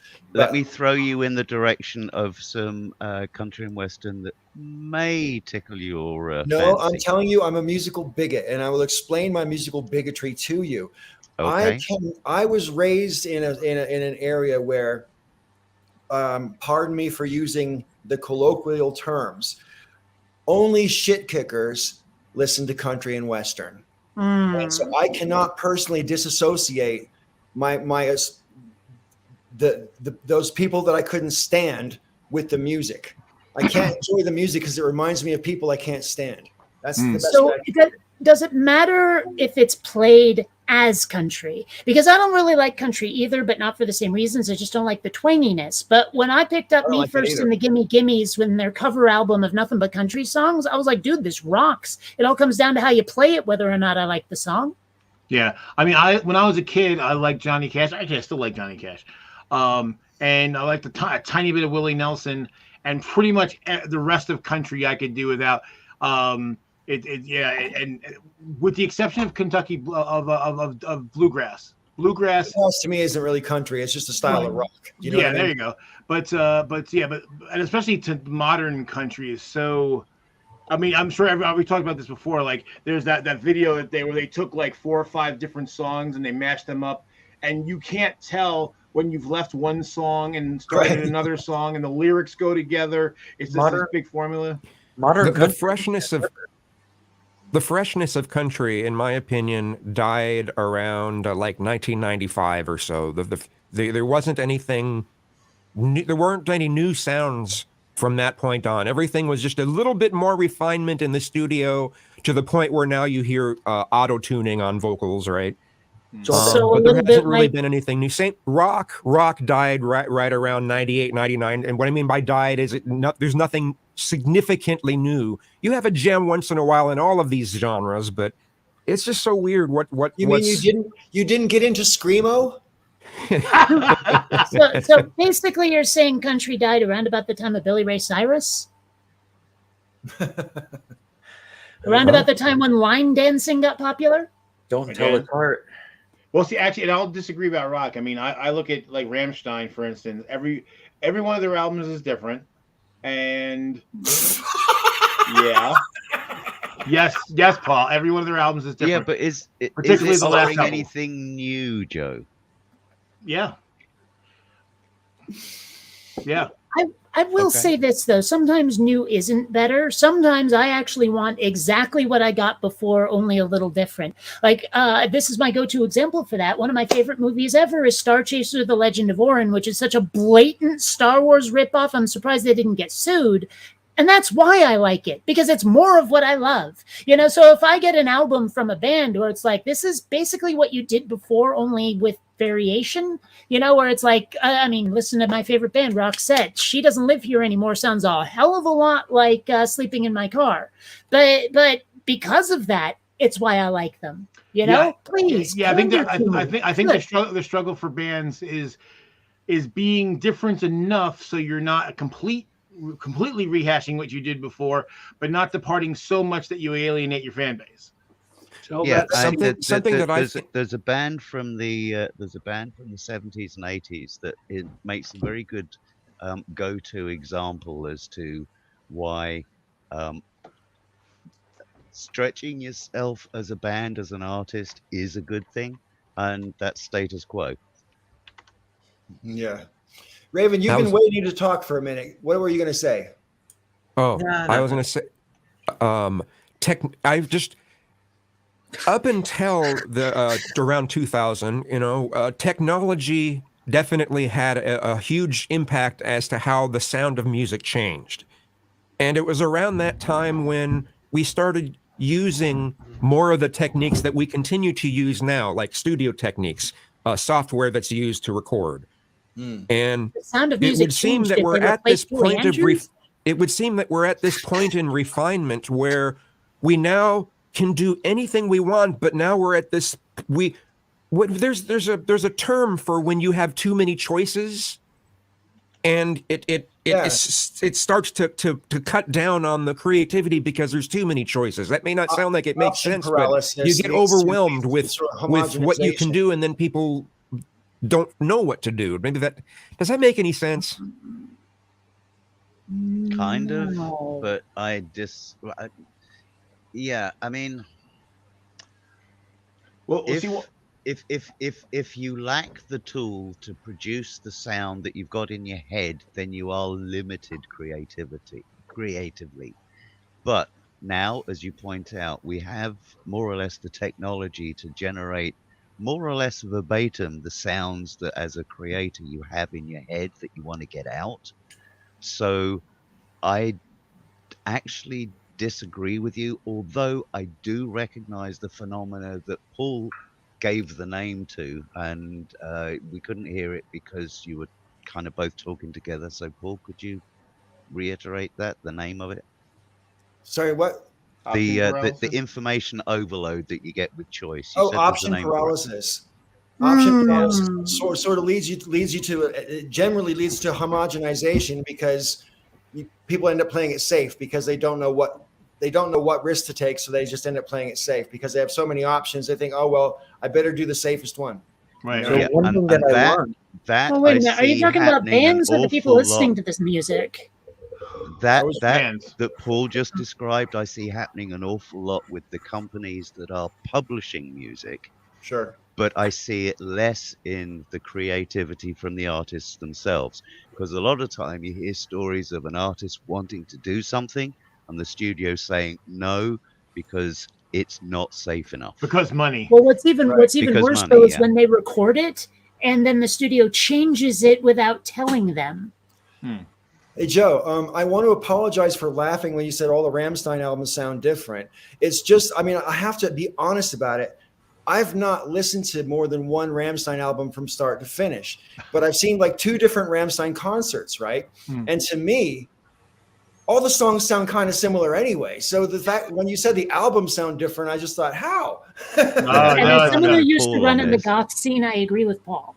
Yeah, I completely different. Well, and not in fact to the point where each album that's come out, I generally have not liked them when I first heard them because they were such radical departures. I would say it probably wasn't true of the first couple albums, but like the last 3 albums, like Liebelis for Alada was very different. The last one, which was Untitled, was very different. You know, and the one before, you know, the one before Liebelis for Alada was different. So there's it took a while to adapt to them because I was like, oh, and then like I would listen just because I would listen to I basically would like put on my Rammstein thing on my phone and it would just play through everything, and after a while I'm like, actually this is actually kind of good. Right. Well, see, I'm openly admitting that my laughter was based on ignorance because I actually don't have an opinion, enough experience of listening to Rammstein to base an opinion on. Yeah. Other If than I seeing may. a couple concerts on the big screen TV, you know. If I may, I'm actually awfully curious what Raven had to say. Yeah. What were you going to say about 10 minutes ago, Raven? yeah, it was about 10 minutes ago. I don't know.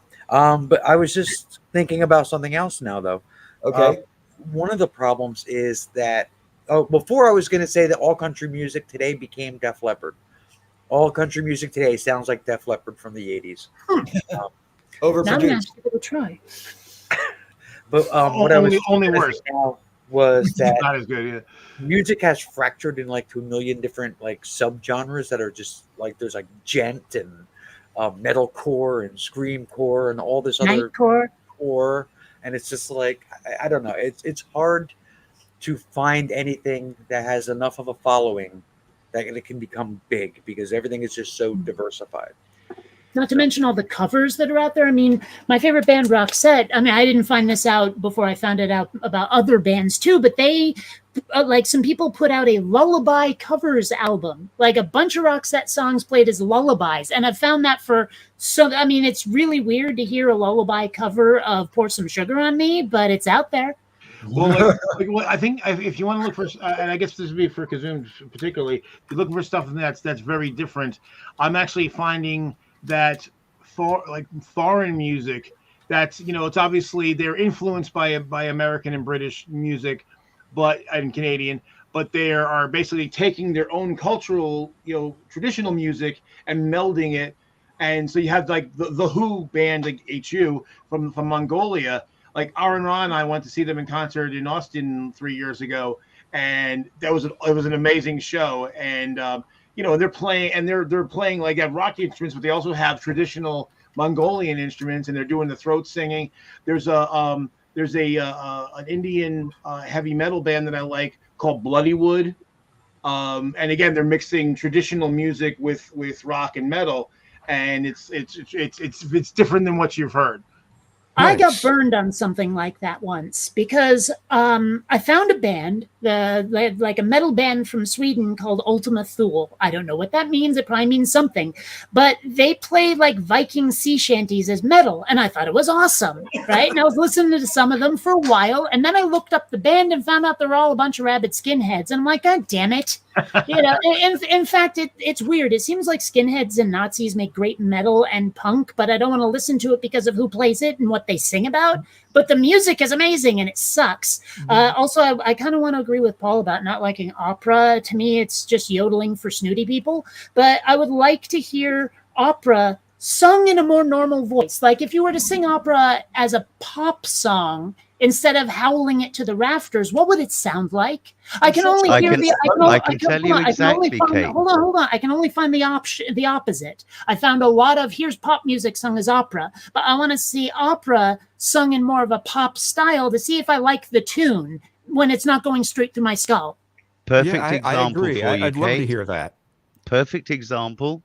Malcolm McLaren in the 1980s did a version of Madame Butterfly. That is Okay. opera done as a pop song. Say the Cool. name again. Didn't Madam Butterfly. No. The person who did it. Malcolm McLaren. McLaren. Okay, thank you. I'll write that down. Jesus Christ Superstar is a rock opera, and the Norman Jewison film version that came out in 1973 is exceptional. And if you like sort of, and Kate, I know you don't like sort of prog rock, but I mean, it has a very sort of authentic sort of late 60s prog rock kind of feel to the way the music is done. And I the vocal love performances in that movie are stunning. Yeah.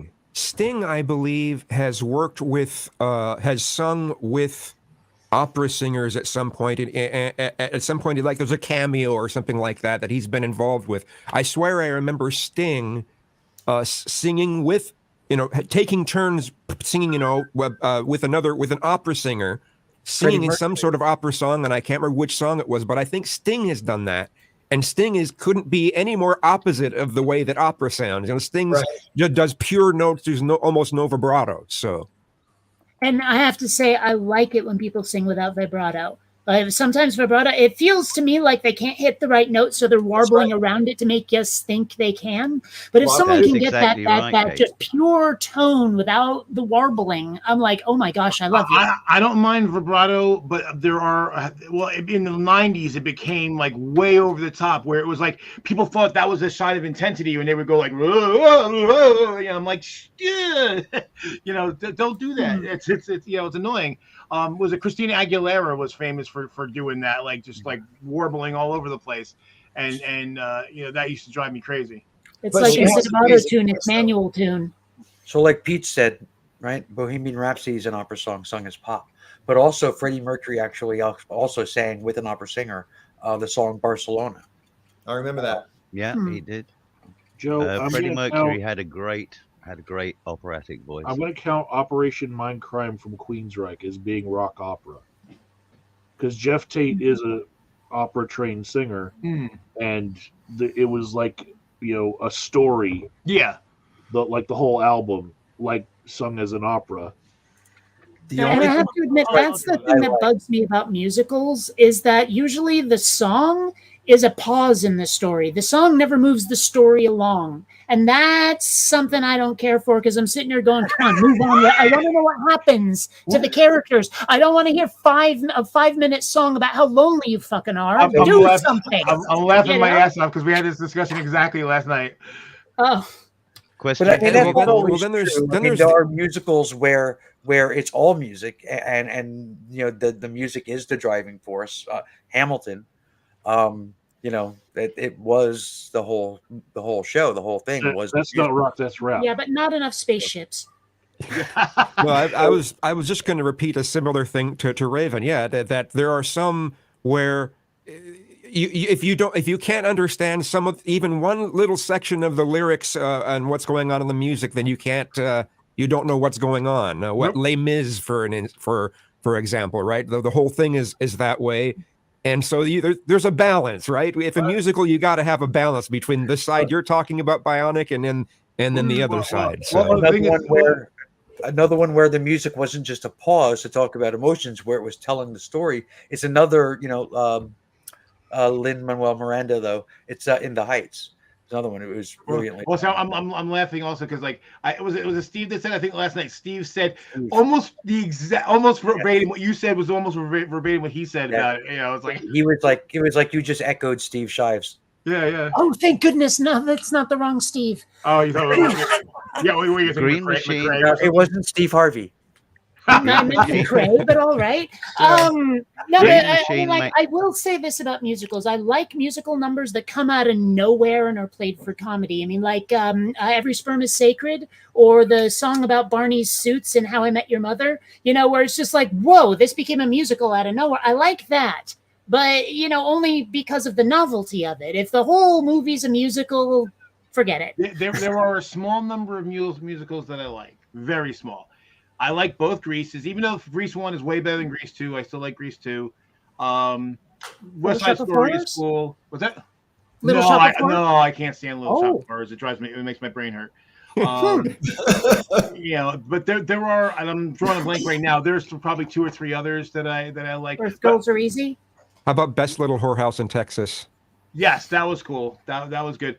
Earth Girls Are Easy might as well be an opera. I'll tell you what. Like, I mean, the Sound of Music actually puts me into a murderous rage. I fucking hate that.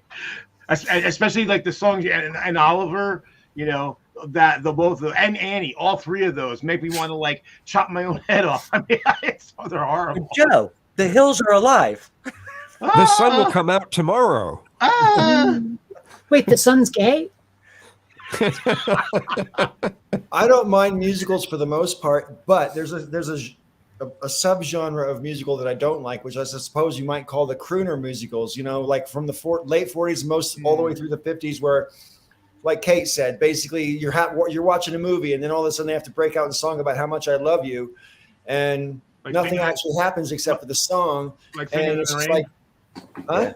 Like Singing in the Rain. I quite like Singing in the Rain because it is a movie as well as has songs. But and the songs also, every song that I can think of in Singing in the Rain has dancing, and I can watch dancing all day long. You know what I mean? I'm super into. I mean, I'm a dancer, so I'm super into watching anybody who's super polished, and that Gene Kelly and Singing in the Rain is perfectly flawless. He's not the only one. The others are great in it as well. But yeah. Crooners though, like when Frank Sinatra busts out and starts singing to whoever, I'm just like, shut the fuck up. I kind of like Jimmy Durante. Technicality, to actually be a genuine opera, everything has to be sung. Right. So anywhere where there's talking, that's a musical. Right. Okay, so Paul, there's 2 kinds of people in the world. Those who dance and those who are pathetic. No, those who don't dance and those who are pathetic like you. Okay, well, you can dance if you want to, and you can leave your friends behind. I knew that was coming. Of course it was. How could it not? And this is why you'll always find me in the kitchen at parties. It's pretty funny. Man. I mean, stop. Yeah, I don't even know who I'd be if it wasn't for dancing. I honestly don't know. I don't know where I'd be if it wasn't for space dogfighting, honestly. Like, seriously, I was raised at just the right time to get caught up in Star Wars mania. I don't know where I'd be in life if it weren't for that. I really don't. Yeah. I mean, hell, look at what I do now. I'm animating a space opera because I love that genre so much. So, yeah, it's, I do wonder sometimes if I hadn't had that influence as a young child, where I might have put my focus. Yeah, I don't think you'd probably be me, me, Paul, because I used to love dancing. See, if I was a kid now, like I don't know that I would end up being a sci-fi fan because I don't know, like I don't like a lot of it, and like we were talking last night about like strategy. Like you think about two space battles, 2 different space battles in the Star Trek, panoply. The final battle in Wrath of Khan, which is basically a submarine battle. And there's a lot of tension and there's strategy and tactics. And then you have Into Darkness, where basically they charge at each other, blasting it. Like that's that's not a battle. I mean, it's not interesting. Well, this is why I specified dogfighting. Yeah. Like capital ships pounding on each other, whatever. I want Top Gun in space. Also, Peach, we weren't being total dorks. Now we are. Right?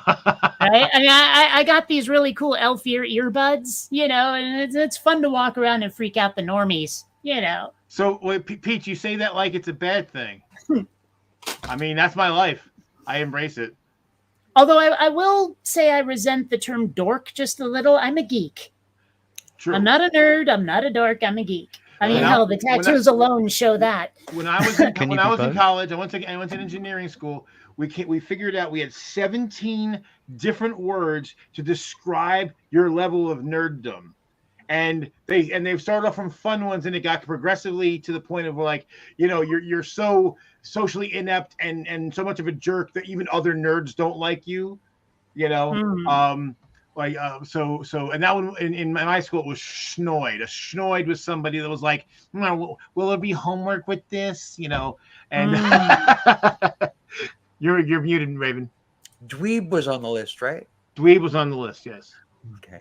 That's And what on that note- So it's kind of like Eskimos, or Inuits, they have all these different words for snow, the snow that's fallen, snow that is falling, all these things. Well, that we had when you're a school, it's engineering school, it's a school full of nerds, so you got to differentiate to what level, what degree of a nerd somebody is. Okay, well, on that note, this geek nerd dweeb is going to bid you all good night, and hopefully Thanks for see you hanging out, next Brian. week. Yeah, it was great to Ciao. see you, man. Have fun. Bye. It's been a while. Catch you like the plague. I'll be right Give back. that child a hug. Yeah. And then there were 6. And there were 6. And they were. Kazoom, I think that there was an actual expansion in the rock realm. If you will grant me that dubstep was an expansion of rock, it's in the rock genre, right? Isn't And it I more feel techno? like, it overlaps in different spheres, but I feel like it was a step closer to hitting that brown note that they were talking about. Actually, if there's going to be a brown note, I imagine it's going to come out of the spaceship at the end of Close Encounters of the Third Kind. You remember it does that bum bum at one point, and I'm like, I'm sure a few people shit themselves. In fact, I remember one guy ran to a porta potty. That's right. I love little details like that in a movie as well. Yes. So Okay, did you ever spot Dan Aykroyd in Temple of Doom? Ever what? Dan Aykroyd is in Indiana Jones and the Temple of Doom. You ever notice? Let me think No. about it. Is he one of the English military people at the dinner table? No, actually, when Indy is running for the plane, and he's like there's a British guy That's right. He's preparing about him. to get on the plane, and it's Dan Aykroyd who's telling him this. Yeah, I remember. Yeah, Yeah, you can't really see his face, but if you're listening for it, his voice is so distinctive. yeah. Do I you remember that. mean Raiders of the Lost Ark, not Temple of Doom? No, Temple of Doom. She's talking about. Pretty sure it's Temple of Doom. Yeah, it's Oh, where they're wait, like okay. they At leave the first I thought you- restaurant with the Chinese guys. I guess I think they're Chinese. Yeah. And he gets away from them. And he's like, "Nice try, Lao She," and he closes the door and it says Lao She on it. Right, Yeah. and that's the guy who was talking to him as he was getting in the plane is Dan That's Aykroyd. Aykroyd. Yeah. Oh, wow. Name is Weber. Okay. Wait, what's that? Oh, we were Dan just talking about Aykroyd Dan is Aykroyd being Weber. in Indiana Jones and the Temple of Doom. When you first talked about running for the plane, I thought for a moment I that you know. might have been, yeah. There is a lot of running for planes in those movies, isn't there? The character's name is Art Weber. Hmm. So Yeah, Deep little Astro- things Deep like Astro that. makes a point here that I'd like to put on the screen. I It's personally better disagree than with 4. that. Yeah, it's better than the fourth one. I mean, like you could argue that they all suck because they're all like full of cliches. But the first one being the one that sets the standard for the cliches that follow afterward, I don't think you can really count that. You know what I mean? But I thought Temple of Doom, personally, I thought that movie out of all of them was the most fun. It's the most ridiculous and the most fun to me. That's my opinion, and it's a rare one. Most people hate that movie. I'm gonna have to go with Raiders or Last Crusade. I mean, Temple of Doom to me is kind of like if Indiana Jones had Jar Jar. I like all three. The only thing I don't like is when they're supposed to be eating Indian food and all this crazy bullshit. And I love Indian food. I'm like, it's not Indian food. Yeah, no. Monkey brains, chilled monkey brains. Yeah. Yeah.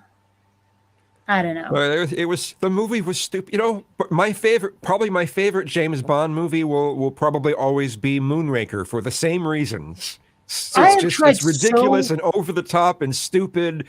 And I just really liked it. Same with Fifth Element. It's ridiculous. It's over the top. It's so much. You know. Oh, I hate the Fifth Element with the white hot fury of 1,000 suns. It's one of the worst movies I've ever seen. It is so shallow. It is one of the shallowest movies I've ever seen. There's nothing with any of the character. Luc Besson should be like relegated to directing music videos. He does not do narrative fiction well at all. Fuck Luc Besson. But seriously, I hate that movie like you would not believe. It pissed me off. Like I rarely leave a movie theater angry, but I left the movie theater angry after watching that movie. I was pissed. I don't know how to explain it. There was just something about it that bugged the crap out of me. And I think it was because it was all style over substance. I wanted a well-told story, and they gave me goofiness with something vaguely resembling a plot. That's not what I wanted. I loved the characters in it. I loved how over the top all of the acting of all of the characters were. I loved the acting. I thought the set designs were very interesting at times. There were choices that they made that I was like, why did they do that? I don't know. It's mainly for me. It's the characters. That's why I like the movie. The actual plot was dumb. There's so many really dumb things about it, but I loved the characters. Okay, if you want, and this will actually tie in nicely because it has Bruce Willis in it. If you want a dumb movie with dumb characters and a dumb plot that's absolutely fun to watch, you got to check out The Adventures of Hudson Hawk.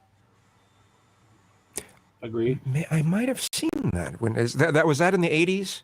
Oh yeah, like probably late. 80s, I want to say 87ish, maybe 88. I don't know, but it's really silly. I mean, like it starts with Leonardo da Vinci creating some funky device and also painting the Mona Lisa, who apparently didn't smile with their teeth out because they're all crooked and gross.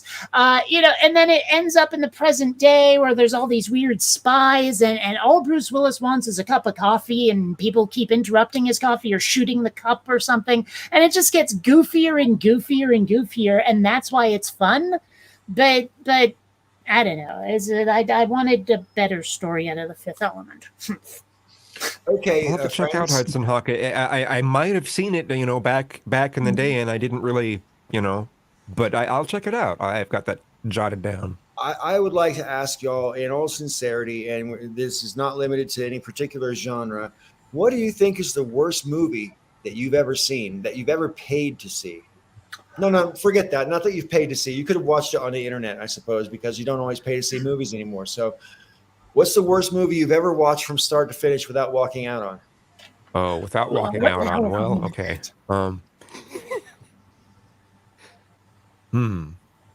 Okay, I can't remember the name of it. I know it had Henry in it, and it was all shot from first person.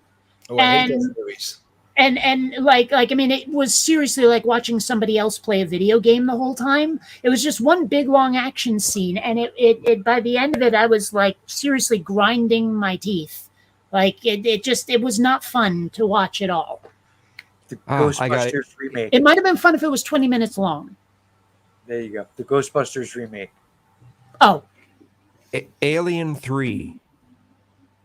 For me, Alien 3 was the worst one. I paid to see it. I sat and watched through the whole thing, hoping that it might get a little bit better, but it just got worse and worse as the movie went on, right? If you know Alien 3. Yeah, I do, yeah. Oh. Although Alien 4 wasn't any better. Right. No, the worst movie I ever, paid to see, I went to a movie theater to see, and I walked out. It was so bad, was a movie called Without a Paddle. Right. It's a comedy, I isn't think it? I've seen It's a like half of comedy, and it was just so bad, just so pathetic. Oh, this is the kind of mindset you have to have in order to find this funny. And I'm like, and it's all gonna just, yeah. Anyway. Alien versus Predator. Oh, that was terrible. Mm. That was terrible. If That they was had actually done the graphic novel instead of what they did do, it might have been good. Probably, And yeah. it had the same basic plot, but they set it on Earth instead for some reason. And it was just bad. So from 2003 to about 2008, every Tuesday when Blockbuster would come out with like the new movies on DVD, it was always on a Tuesday that you could buy the new movies for the week. We would buy all of them. And my brother-in-law had a giant library that is completely obsolete because of Netflix now, right? And so I remember leaving the DVDs there that I bought because I was just contributing to the giant library so it wouldn't take up space in my house. There was one movie that didn't sit well with anyone, and it was a Kevin Bacon movie called The Woodsman.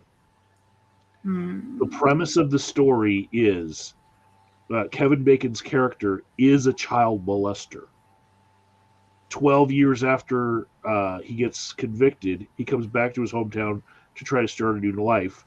And basically, his redemption is that he attacks another child molester, and then when given the chance to do it himself, he doesn't. And it really did not redeem him as a character because it's so hard for anyone to want to root for somebody who has already been a child molester. So it's so hard to follow the plot and like really get into it. And I don't think that Kevin Bacon pulled it off because you really cannot get behind him as the protagonist. Right. But for me, that was like put that movie on in front of your family, and it goes off like a fart. Nobody liked it.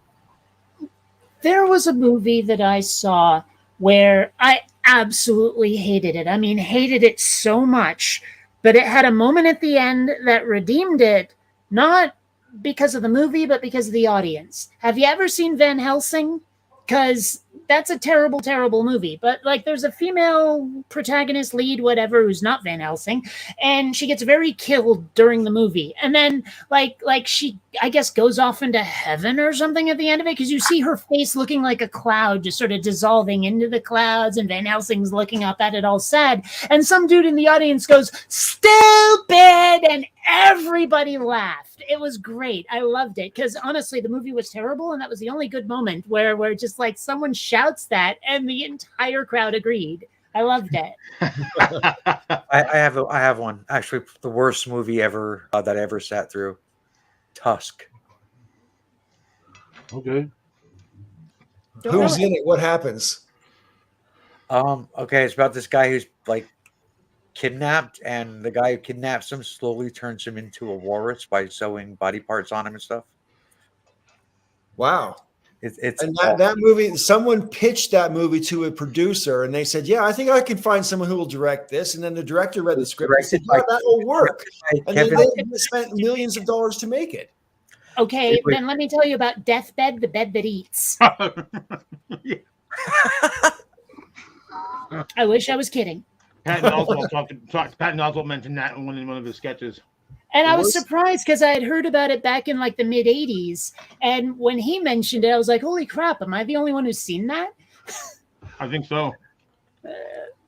I believe Sharknado has its 4th installment out now. Yeah, but see, Sharknado is one of those movies that's like made to be bad to be funny. Yeah. But how long can you pull off this shtick of made to be bad to be funny? Well, I guess how many washed up actors need a job, I guess. Yeah, how many? Hey, they made 7 Police Academy movies. Ooh. Well, Well, okay, I'll I don't admit. know if anyone watches the Goldbergs, but they have a lot of guest stars from '80s stuff.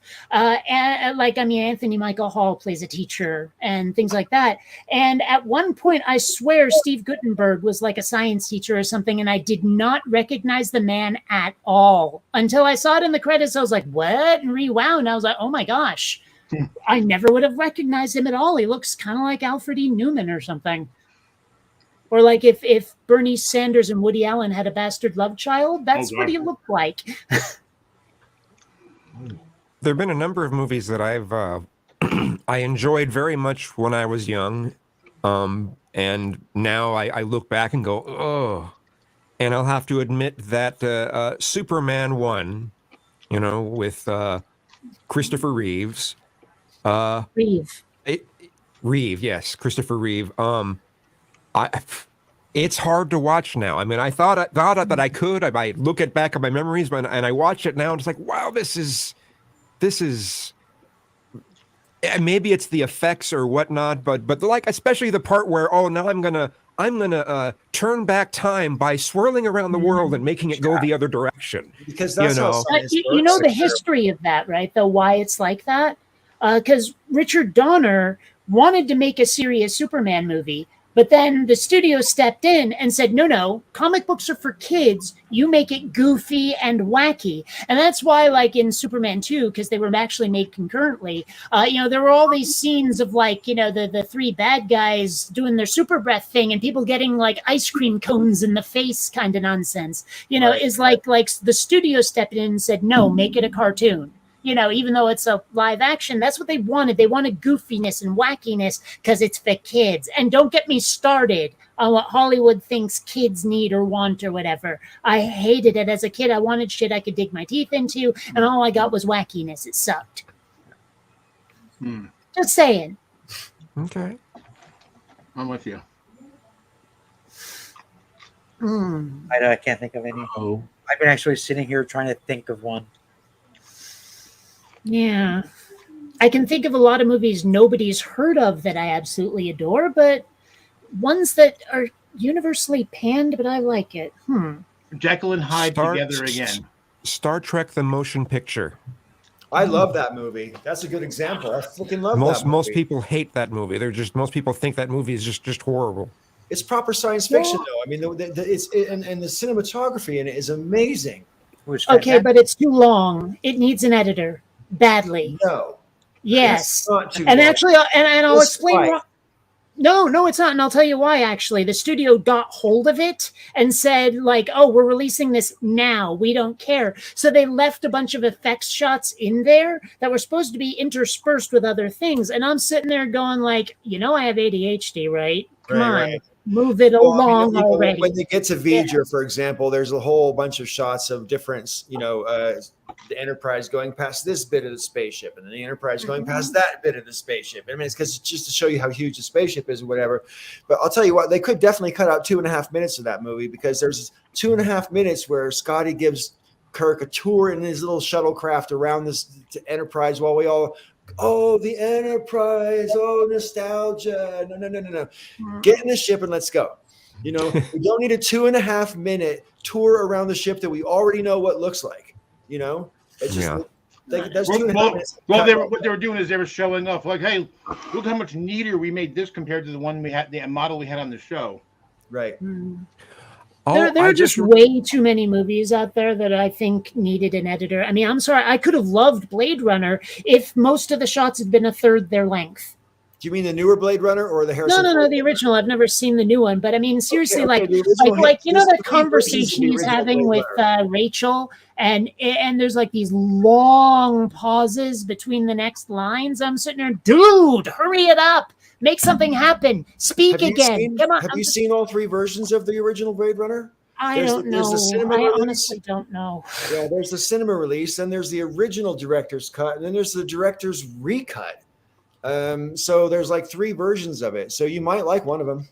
Maybe, but honestly, I'd love to just get in there with some editing gear, strip out the music because I'll have to, and just like cut the shots down to something that's a little more enjoyable for someone whose attention span is about that.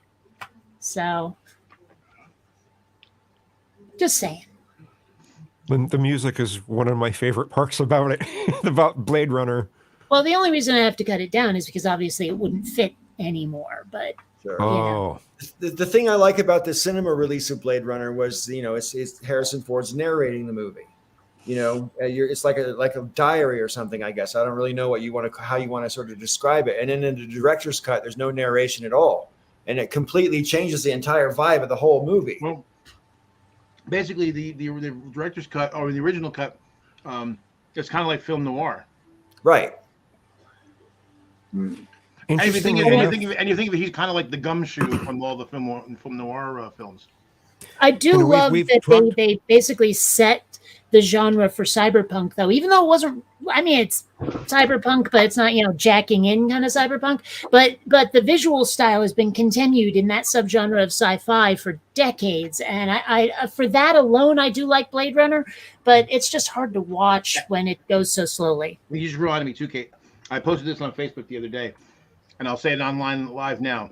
I have to apologize to all the people that were really into cyberpunk in the 80s when I told them the idea that the mega corporations would control everything, would have their own private armies. I was like, that's ludicrous. And I'm like, oh. Yeah, right. Yeah. You just reminded me, I never got to say, but the worst movie I've ever seen was this movie called Liquid Sky, which was a kind of like a movie from the 80s where basically, long story short, these aliens come to Earth and they take people over by giving them orgasms and taking their essence or something like that.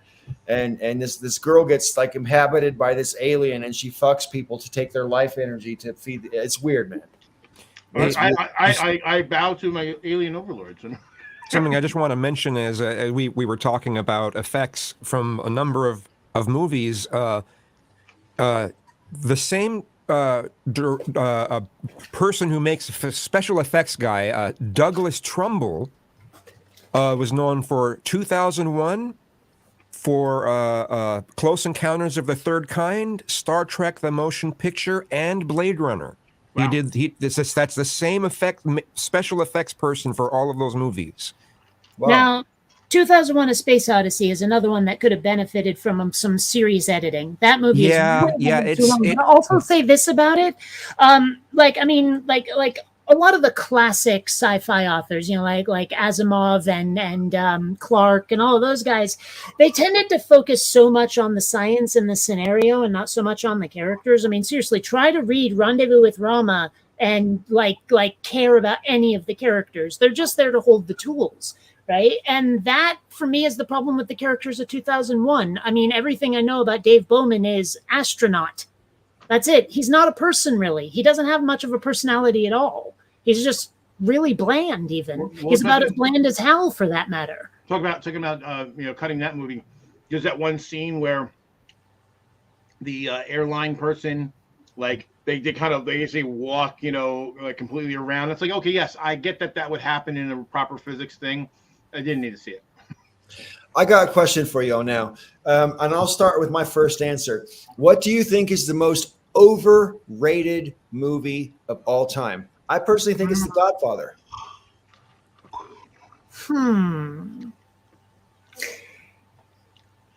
I'm leaning towards Citizen Kane myself. Huh? I'm leaning towards Citizen Kane myself. Oh, wow. One of the dullest movies I've ever seen, but maybe it's because it's, impossible to watch it without it being spoiled first. Right. Maybe that's it. I'm not sure, but I was watching it and going, I really don't care about any of these people. And it's in black and white. Like, okay, I don't mind a movie that's in black and white necessarily, but from way back when, maybe I'm the only one who noticed this, but soundtracks, movie scores were screechy back then. Like a lot of high-pitched strings, a lot of high-pitched woodwinds. And after a while, I'm like, I don't want to watch this because it's like ice picks in my ears. It's the same if you listen to records that were made from that period. The production values just weren't that great. Oh, well, it's not just the production values. I mean, like the instruments they were using specifically were very high-pitched. Because it was cheap. They just had like three, they had like session musicians playing and there was they didn't have to pay anybody to write lyrics. What do you think is the most overrated movie ever made, Joe? There's so many. I I'm not going to say this is the most overrated, but it's one that it's a movie I like. But when it came out, I thought that people's reaction to it was kind of ridiculous. Forrest Gump.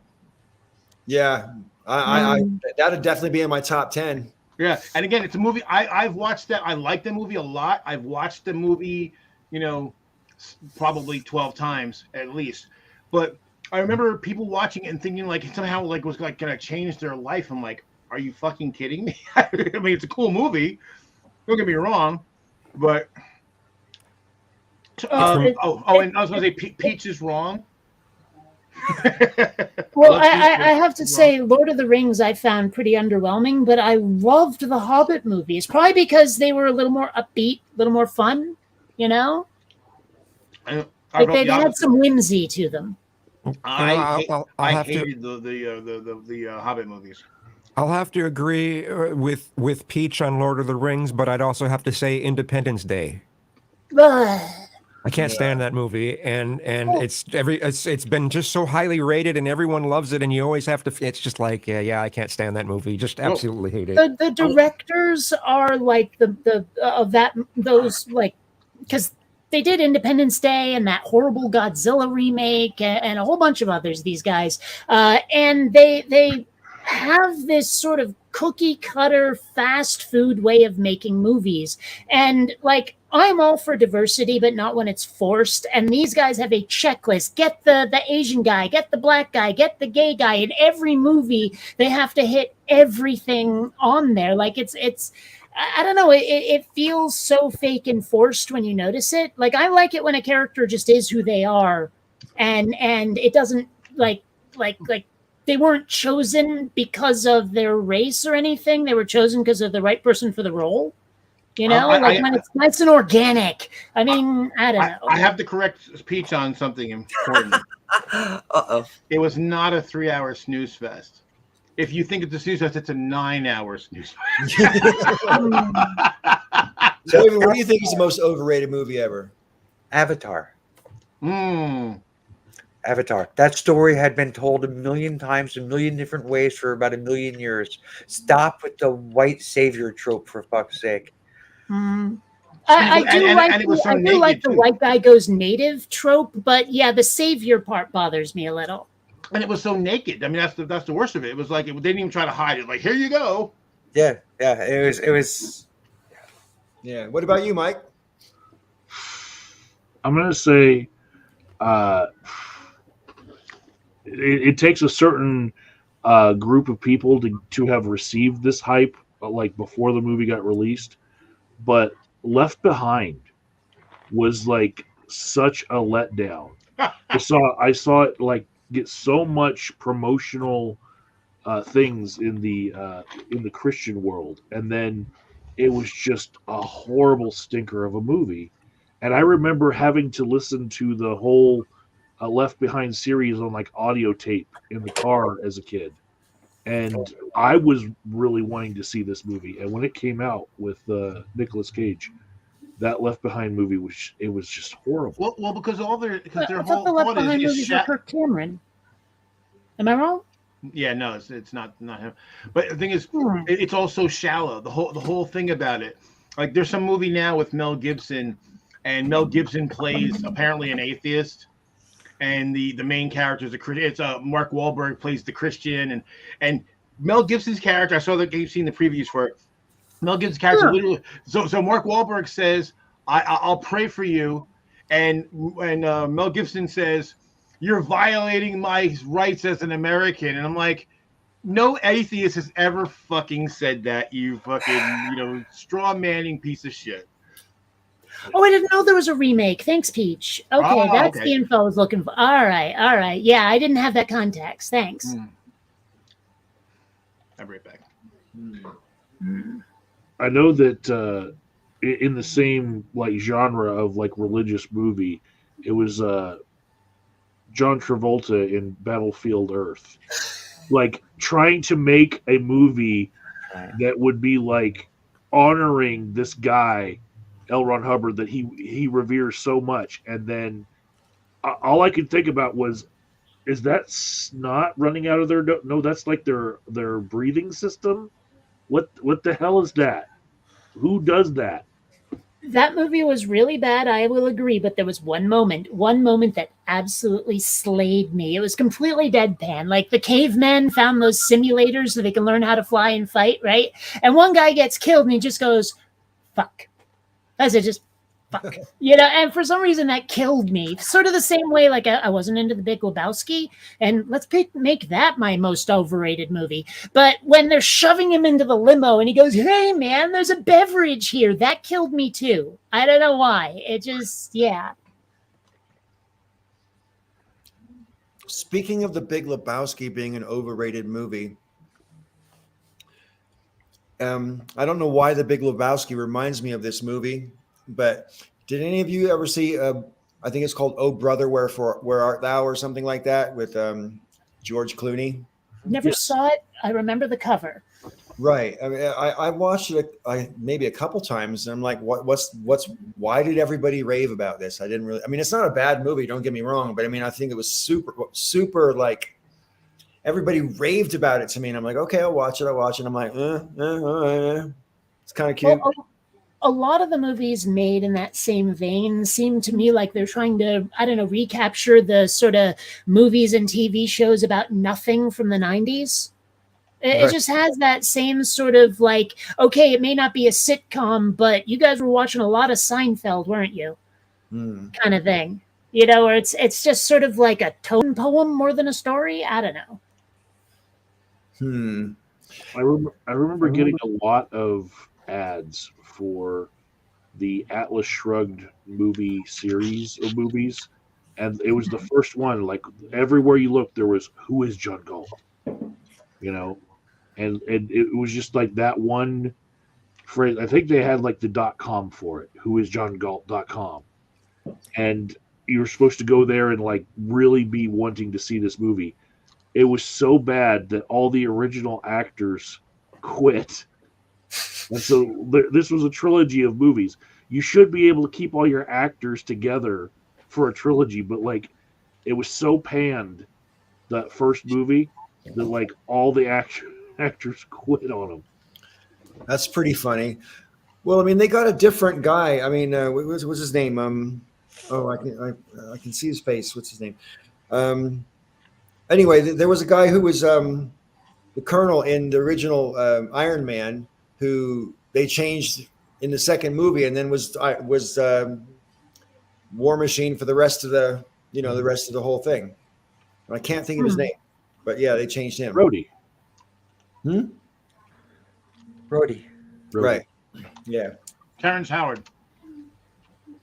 So, Yeah. Okay, I've got a similar kind of question. The movie you love the most that no one else seems to have heard of. Because, like, seriously, I have met nobody else who's seen this without me making them watch it. What is it? Without me making If you watch can, it. it's not the one with Lenny DiCaprio in it. This is from 1989. And it's a very silly movie. It's a high school movie that really wishes it was directed by John Hughes, but wasn't. About a girl who's the class president and their school is about to go under. Cannot get anyone to help her with the bake sales and stuff. So the school bad boy convinces her to start betting money on illegal car races. And they win a lot and then get cheated. And the school has to come together, et cetera, et cetera. Nobody but me has seen this. Nope. I don't know. Interesting. I'll answer your question first, Kate. For me, it's a movie called The Boys and Girls Guide for Getting It On.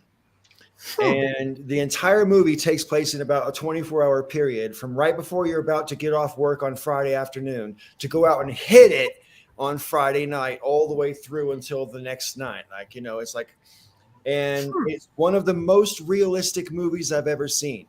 Nobody famous is in it, but it has very good Hollywood production values.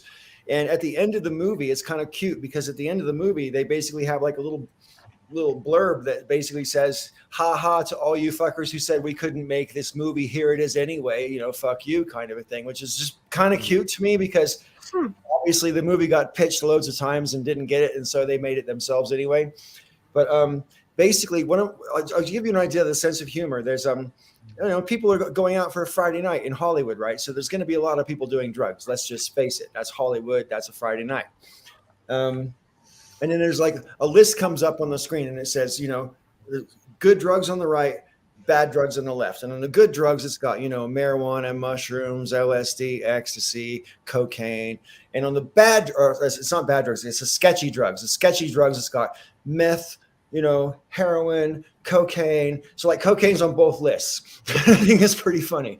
But it's basically this whole thing about, people going out on the weekend and, trying to get it on. It's just hilarious. It's really funny.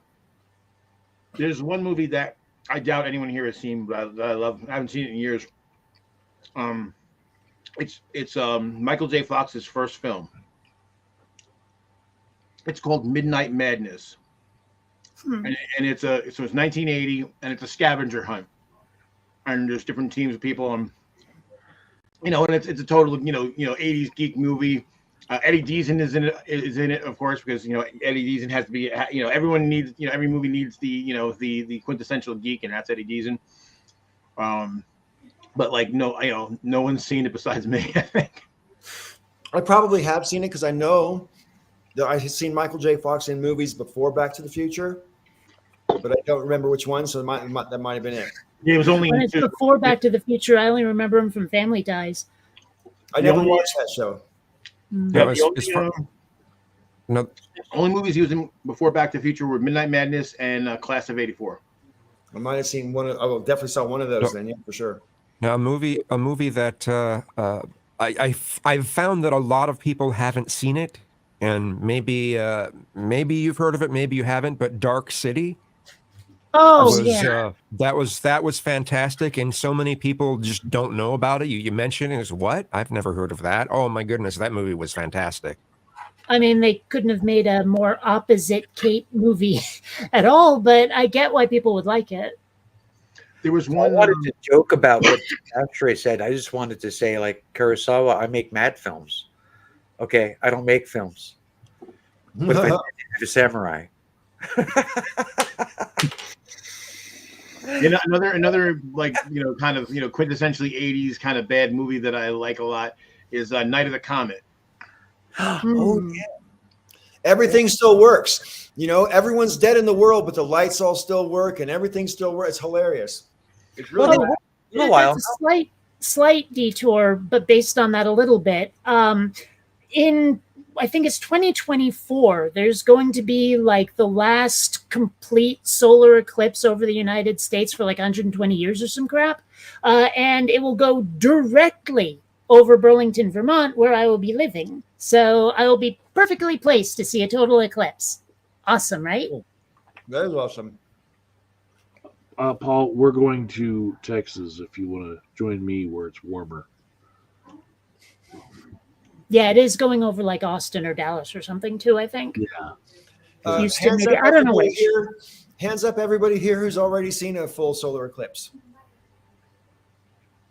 Yeah, I saw one in 1999, and we had, I think it was 3 minutes and 11 seconds of totality where I saw it. Okay. Paul, from what you remember of that 3 minutes, would you agree that there are colors involved in this that cameras cannot capture?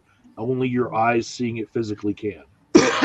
I'm not sure because I didn't have a camera with me to find that out, so I can't say. But it's definitely true that things when the shadow comes, you could see it coming from where I was standing. You could see the shadow coming. It comes at 900 miles an hour, whoa, like that, And anyway, and then like literally all the birds got quiet and the air stopped moving. It was really weird, man. I didn't think that being in the because the clouds blot the sun out all the time, but that doesn't happen. But why did it happen when the moon went in front of the sun? It was really weird. Every time I run into one of these flat earthers and I'm like, and I hear their tortured explanation as to how a solar eclipse happens, it's hysterical. I've never heard their explanation for it. Oh, it's not coherent. I mean, they'll just start making up. They'll just start saying stupid bullshit.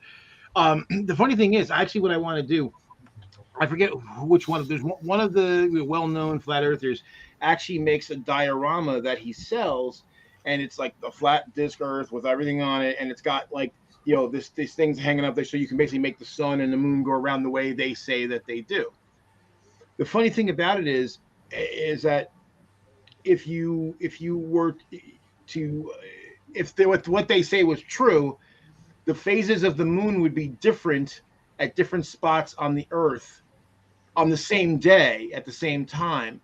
So which is not what we observe. And I actually want to buy one of those and then film. If I get several cameras and film from multiple vantage points, and like, well, can you guys? If this is your thing, I'm not making because if I make one up, though, oh, you didn't do it right. You sandbagged us. This is your thing. How does it work? Why? I don't understand. Please help me. Joe, you've given that too much thought, my friend. Well, there was one flat earther, I don't know, a year or two ago. He basically said, well, if it was true that the Earth is rotating at the 15 degrees per hour rate, that if we got a gyro, laser gyro and all this, that you would see drift and it would be 15-degree drift every hour. So he went and bought one. They're like over $20,000, and that's exactly what he measured. And he's like, whoa, wait. And then they were trying to come up with reasons as to why that's not what it meant. It's like, dude, that was your criteria. I don't understand why people get invested in all that kind of thing. I mean, it might be kind of quirky to entertain the notion for, 2 or 3 minutes. Have they really understood what they get out of it? I mean, I gather some of them are religious and it's like biblical and shit, but there's others where they just seem to have latched onto it for no reason at all. Well, I mean, I don't understand. Why are they invested in it? What's wrong with thinking that we're on a planet? What's wrong? Well, that's my question. I don't know what they get out of it. The establishment is lying to you. School system is lying to you. The government is lying to you. Everybody's lying to you about the way that the universe works and that the way everything is set up. And that their fear is that these shadowy organizations that run the world are lying to you for a reason. And so they think that they're bestowing knowledge and they're enlightening the world to save them from, I don't know, the lizard people. See, I wish the world was as cool as these people make it sound, I mean, the real world is so much more boring than the world of the conspiracy theorists. It'd be like, what if the Illuminati was out there somewhere? Could I join? Do I have to fight them? What's up? I mean, it sounds like a movie. Unfortunately, did you see Don't Look Back? I'm sorry, Don't Look Up, brother. I keep meaning to, but I haven't gotten around to it. I'm sort of actually right now in the middle of an episode of Big Bang Theory. All right. What gets me about them is like I agree with what Raven said, but the funny thing is, and I'm not beyond the I don't exclude the idea that there are conspiracies. I don't exclude the idea that there are people with money. Look, people with money and power are going to do what they think they need to maintain their money and power. I get that. But why, what advantage would that give the conspirators on that particular one? There's so many others that you can understand why somebody might entertain it. But I'm like, okay, so what happened? Yeah. So if you'll just say we all come to the quote unquote realization that the world is actually a flat disc. And man, what's in it? It probably proves the firmament and thus God or something, Well, the funny thing is, there's some of them that are religious. Although I point out to them, what, the religion that you probably believe in thinks the Earth is. It teaches that the Earth is a sphere too. So did they got to your faith as well? I don't get it. I mean, the conspiracies theories. I mean, I have entertained a lot of them in my time, and I still do. But one thing that kind of bugs me right now is we are confronted with a real life conspiracy as regards January 6th and everything that goes along with trying to overturn the recent election, or the last election, I guess I should say now. And yet these sort of conspiracy theorist prone people don't even see it as a conspiracy, right. even though they actually admit it. Oh, we're here because Trump told us to be here. So they kind of admitted it. but they don't somehow see it as some sort of grand plot. You know? I think actually it may really just come down to the word used. To them, it's probably not a conspiracy, January 6th, because they're on that side. Because, you know, they're the good guys. It can't be a conspiracy if you're the good guys. Then it's just planning. You know, that's probably what they're thinking. I don't know. But I do get the impression, because like you listen to a lot of right wingers speak, and they just use, like, say, for example, socialism just means bad. It doesn't mean socialism to them. It's just what you say. It's like back in the 80s, you just call someone a godless commie, and that's all it took. Right. You know, like you didn't even have to justify it. You just throw the word at them. So it's probably something like that, I bet. Well, that's something that an entry fan said. You know, I've pointed that out a lot. I after Hurricane Sandy, I did a video because, you know, here in New Jersey, you know, we got hit really hard. And, you know, most of the state was without power for weeks. We were fortunate where I'm at. We were only out for like 5 days. But when I got back online, I made the point that it became clear to me at that point, the way that everyone was in a daze and no one knew what to do. Because you know, all of a sudden, all our devices stopped working, and the phone stopped working, and there was no TV, and everyone was in a daze. And I'm like, yeah, if people in power wanted to bring us all to our knees and make us do whatever we wanted, all they'd have to do is just turn off the fucking power. I'm not sure that's true. I mean, I remember hearing something about, like, I forget who said it, but every civilization is 3 meals away from revolution. You know, deny people 3 meals and they'll overthrow the government. And I think if you turn off the power on folks, they'll rise up just a smidge. Well, like if it was deliberate and they know it was deliberate.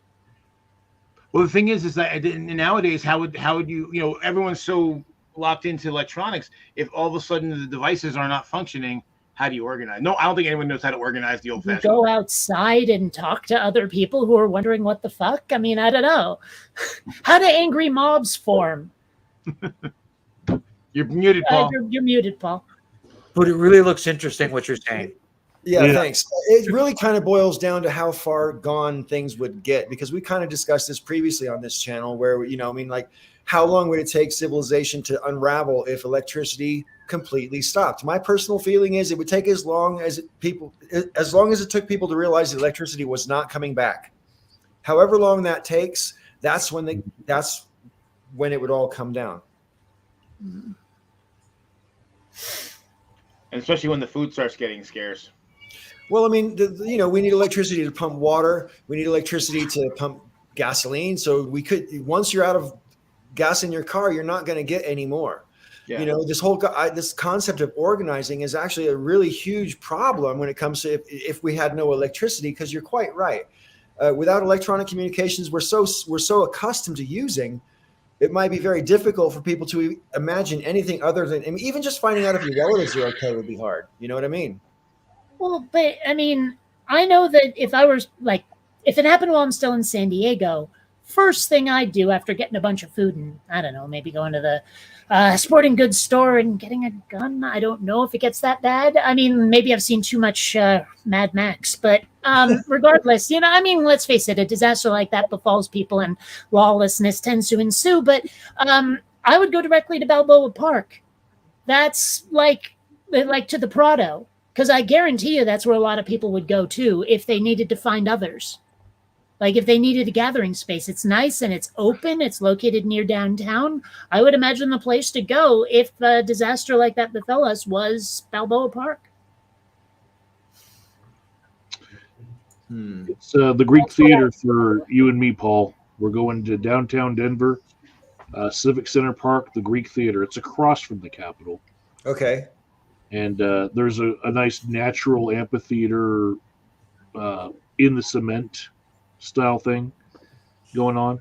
All the people that you wouldn't want to be around that would call themselves hippies, but they're really like just yoga addicts. They're going up to Red Rocks. Right. Yeah. Well, you know, one of the conspiracies I've had people say to me in all seriousness, and I just kind of stare at them.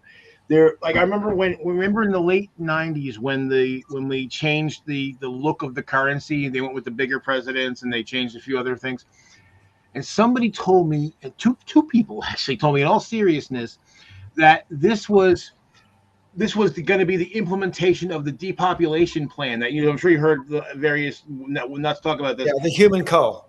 Yeah, the human cull. And that basically what they were going to do is the new money was going to have value, but the old money was going to cease to have any value. And then it was a way to basically starve out the population. And again, if they wanted to starve the population, actually turn off the electric and make sure the water gets cut off, it's not going to take very. I mean, literally, if they wanted to kill off a lot of population, it'd be really fucking easy. They wouldn't need these big machinations and all that kind of stuff. Actually, thinking of it that way, kind of glad I'm moving back to Vermont. There's a lot of just like, if a lot of people fall into lawlessness, you could probably just drive out into the wilderness, find someone's farm and pick a few, like whatever potatoes, I don't know, whatever they're growing. They might get grouchy about it, but who knows? They might have been eaten by their neighbors by then. I don't know.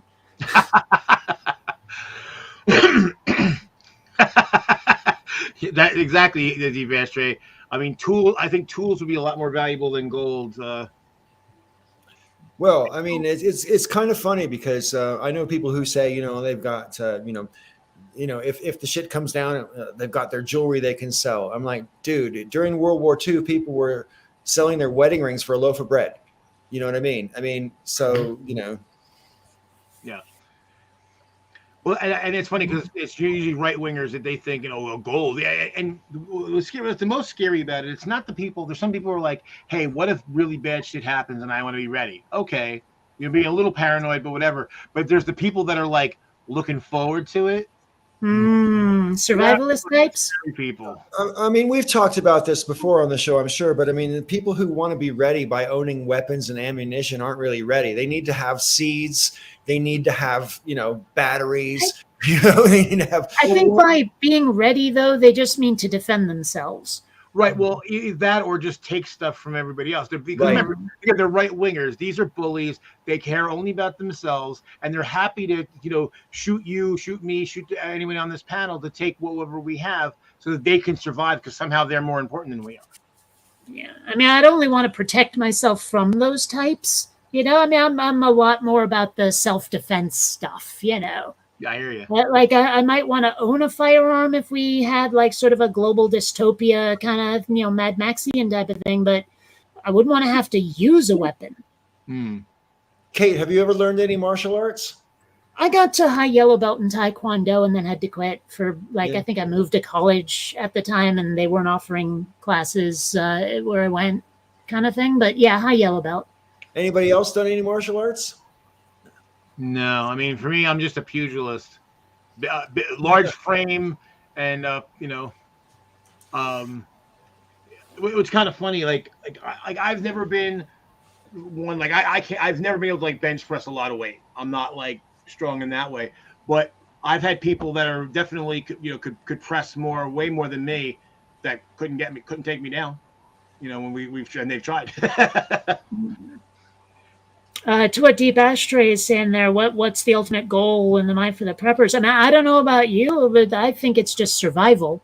I think they just want to be like, I'm not going to be killed by this. Yeah. I mean, heck, I remember when COVID started hitting and I'm like, you know what? One way or another, I'm not getting this. I don't care what it takes. I'm not getting this disease, and I still haven't. So well, a lot of them are like that, Kate, but then there's the Dominionists. Who their thing is they waiting for society to collapse and Jesus comes back, and then they're going to kill all the non-Christians. I don't think that'll go well for them.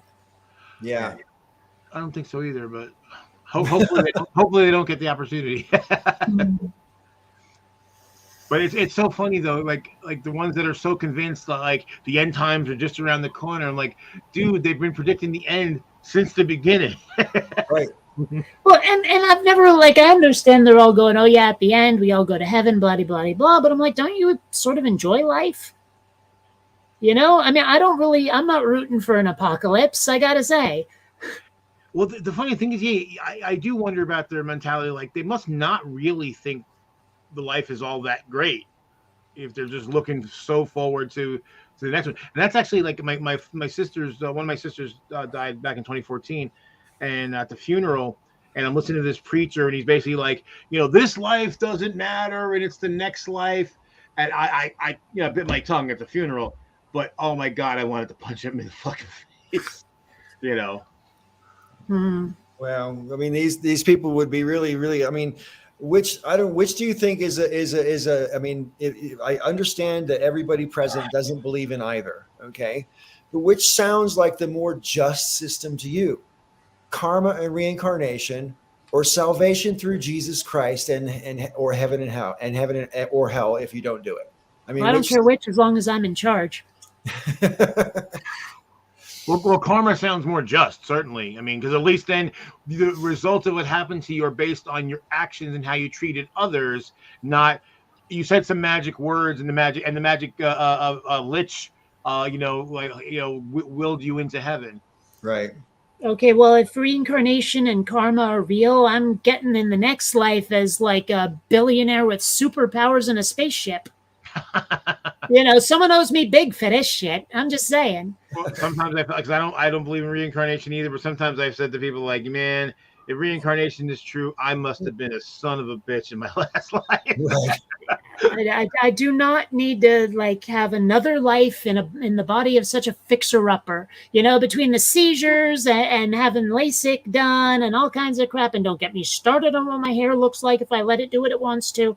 It's just like, seriously, how many genetic lotteries can one person lose? And the worst part of it is, honestly, is like, I don't know if I mentioned this before, but, I have some friends who, when a disease starts trending or a condition starts trending or anything, they've got it. Doesn't matter what it is. They have I don't know if it's some sort of Munchausen's thing or if they, whatever, I don't know. But, and I didn't want to be one of those people. But then all these symptoms start coming up. And I'm like, shit, so I get the epilepsy and the seizures and all that stuff. And it just seems like life has been piling on in the last year or two. It's I don't know. Marcus there says reincarnation has been growing on him, and the Green Machine also retorts, who would want to come back to this shithole planet? Well, I mean, if you believe in reincarnation, you don't necessarily have to limit yourself to this planet. And also, I've entertained the idea of reincarnation for like 35, 40 years now. And I find it a very interesting idea, but I think I might've mentioned to y'all before, or maybe to just one of you on an interview, I don't know. But I mean, the concept of karma is horrifying to me, because if you believe in karma, you automatically believe that everything that happens to you in this life happens to you because you earned it. So if bad things happen to you, it's your fault, and that's an awesome, that to me, that's even more daunting than this concept of salvation or whatever. You know what I mean? I mean, yeah. Didn't Marcus Cole say that in Babylon 5 or something like that? Oh yeah, he did. Yeah. Let me think if I can think up the quote. You can leave it to me. It'll just take me a second. I used to think life was so unfair, but then I thought, wouldn't it be worse if life were fair and all the horrible things that happen to us because we deserve them? Therefore, I take great comfort in the general hostility of the universe. I have always hated that quote because it distorts what is meant by it'd be nice if life was fair. Because when someone says it'd be nice if life was fair, they mean it'd be nice if it was different from the way it is now. But when Marcus took that quote, he's like, well, if it's exactly the same, but it's fair, then it sucks. And I'm like, that was not the intent of saying I wish life was fair. True, but it was still fun. I don't know. Well, maybe it's just me. And again, this is like a neurodivergent thing, I think. Maybe it's just a Kate thing. But I hate being misconstrued. I hate having my words twisted on me. I hate not being taken seriously. In fact, there are certain ways of not taking me seriously that will get you insta-block no matter how long I've known you. Just don't fucking do it. But seriously, if someone was hearing me talk about I wish life was fair and they twisted it around the way Marcus did, I'd probably just walk away and not talk to them for quite some time because I hate that shit. Yeah, so that what Entry fans brought up, that's basically the idea of Calvinism, right? That basically, the 5-point Calvinism that if you're a favorite of God, then good things tend to happen to you, and if so conversely, if bad things happen to you, you're not favored, in which case you're not worthy of assistance because you can't be saved. There's no salvation in 5-point Calvinism because it's predestination. God decided before the universe existed who was going to make it and who wasn't. And I'm like, So why would you ever like preach to people? Because if they're saved, they're already saved. You can't help them. And, you know, and there's also a limited number of golden tickets. And I wouldn't want more people in the club knowing that there's more Calvinists than there are golden tickets. I don't know. I think if I was going to go that way, I'd be a Lex Lutheran. I don't know. But the thing is, in a way, karma isn't quite so shitty. I mean, you are in control of your own behavior. If you're going around deliberately hurting people and you stop, it could start to improve your credit score. You know what I'm saying? Is like, if it is a bit of a motivator. I mean, yeah, it kind of sucks to have it imposed upon. What? Just teasing. I said you've been watching The Good Place, haven't you? No, I do love that show. Yeah, but part of the issue though is that, so if you're having a rough time now, it would mean that you in your previous life you weren't. So you could be great now and. Well, but okay, this is something I've always had a problem with when it comes to reincarnation, is like the population keeps steadily growing. So are souls splitting off? Are we getting new ones? Like the lore doesn't make any sense. But it's entirely possible that, you know, you are starting your first life and things go shitty, so your second life is better. I don't know. I mean, there's probably so many different versions of karma anyway that we could get into the minutia like a bad Star Trek episode. I don't know.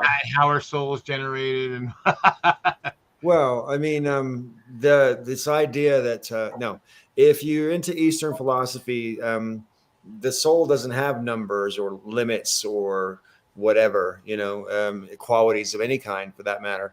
And so it's not like there's more of it. Quantity is meaningless if you believe in all this Eastern stuff, which karma is a part. You know, I don't personally think that you can divorce karma from the Eastern philosophy from which it comes, because it's all bound up in this theory of reincarnation and everything like that. And so, you know, a lot of people, especially in the United States, think of the term karma as just what goes around comes around. And I think that's just a grotesque oversimplification of what it really is. And if you don't believe in reincarnation, then you can't believe in karma, because it's all about the karma that you create you haven't finished creating it until you're dead. And that's the sum total of your karma. Actually, it just occurred to me something too. Also in that philosophy, all beings have a soul. Bugs, you know, rocks. You don't even have to be a being. You know? So, and given the fact that humans are actually nowhere near the most populous being on the planet, you know, so we all could have been former beetles or you know, roaches or something. I don't know. I'd look weird with that hairstyle. I was a cat. Well, one thing that got me though about there's a lot of people, not so much anymore, but back in like the particularly 70s and 80s, you had a lot of Westerners who kind of dabbled in Eastern philosophy and then kind of made a new one out of it. And there's this past life regression, like, you know, Shirley MacLaine. And what was always funny to me about those people is that every single one of them was a prince or a merchant, or they were somebody of note. They were special people. None of them was like, I was a scullery boy and, you know, and I got kicked in the face and landed in the fire and burnt up. You know, I wasn't a weaver who died of the plague, and, you know, there were always somebody special. It's like, well, we couldn't all have been, you know, somebody special. That's why I love that one episode of Red Dwarf where Rimmer is talking about how he went to like a psychic or something. And, you know, he was also reminiscing about walking through like, I don't know, some great monument or whatever. And the psychic told him that he was once Alexander the Great's chief eunuch. That's cool. Yeah. Because at least it's something mundane. Well, there was something I was thinking about a while ago that, of course, you know, someone thunk it up before me, because when I mentioned it on Facebook, people were like, here's the YouTube video. But basically the idea was like, okay, every life that has ever existed is the same soul. You experience every life, including the shit you did to yourself in a previous life, kind of Right. thing. And I was like, it's an interesting idea, but golly, when I think about it, okay, if everyone or just one person was Hitler and then Anne Frank or vice versa, I mean, how This fucked up is that? That is basically what underpins the whole Hindu versus stroke Buddhist Eastern philosophy about divinity, right? I mean, it's the reincarnation is a misnomer in itself, because the divine is incarnating itself over and over again everywhere. And since time doesn't exist to the divine anyway, it's not really reincarnation, it's incarnation. And we are all each other because we are all equally divine, and blah, blah, blah, blah, blah. It all goes on from that. So like, Well, I guarantee you, no part of me is William Shatner. That probably sounds amazing when you're tripping on acid, but no, I mean, this is also, I mean, this, if you understand that about what they're saying about, reincarnation and karma, this totally explains why, for example, people mock it, but like multiple people say, oh, I was once Cleopatra. Well, I mean, if you believe in this stuff, then we were all once Cleopatra. We were all once Hitler. We were all once Gandhi, blah, blah, blah. Do you know what I mean? Because the whole thing is all the same. Okay, but the idea of being reborn isn't limited solely to that Eastern philosophy. No, So, but I mean, karma does come straight from well, there. Yeah. maybe, but maybe it's just because I've watched and read way too much sci-fi and fantasy, but the lore of these various systems does interest me at least a little. I don't believe in it, but it's interesting. And I'm sure that there is something very similar to karma that includes reincarnation, but doesn't include the we are all one part. I'm sure of it. It has to. Well, I mean, I'm just talking about what comes from Eastern scripture, which is, the source of it all, but, I'm sure you're not also wrong that, stuff gets transformed over time. I mean, look at fucking Mother Goose or Brothers Grimm stories, and how many times they've been transmogrified over the last couple hundred years. And so you take Hinduism, which is like, 4,000 years old, and that's an awful lot of modifications that could probably have taken place. I don't know enough about it, but I've read a lot of scripture, and I think I understand it pretty well. Well, I mean, and the thing is, it's like you mentioned Buddhism. I mean, there's definitely a Western Buddhist tradition, which is a complete bastardization of the Eastern Buddhist tradition. Sure. And it's like the airy fairy, crunchy granola version, because so it appeals to Westerners, but it's only tenuously connected to Eastern philosophy, which is kind of funny. Yeah, I mean, Buddhism is a good example of how different cultures, depending on where they adopted Buddhism, would take their local traditions and make it Buddhist.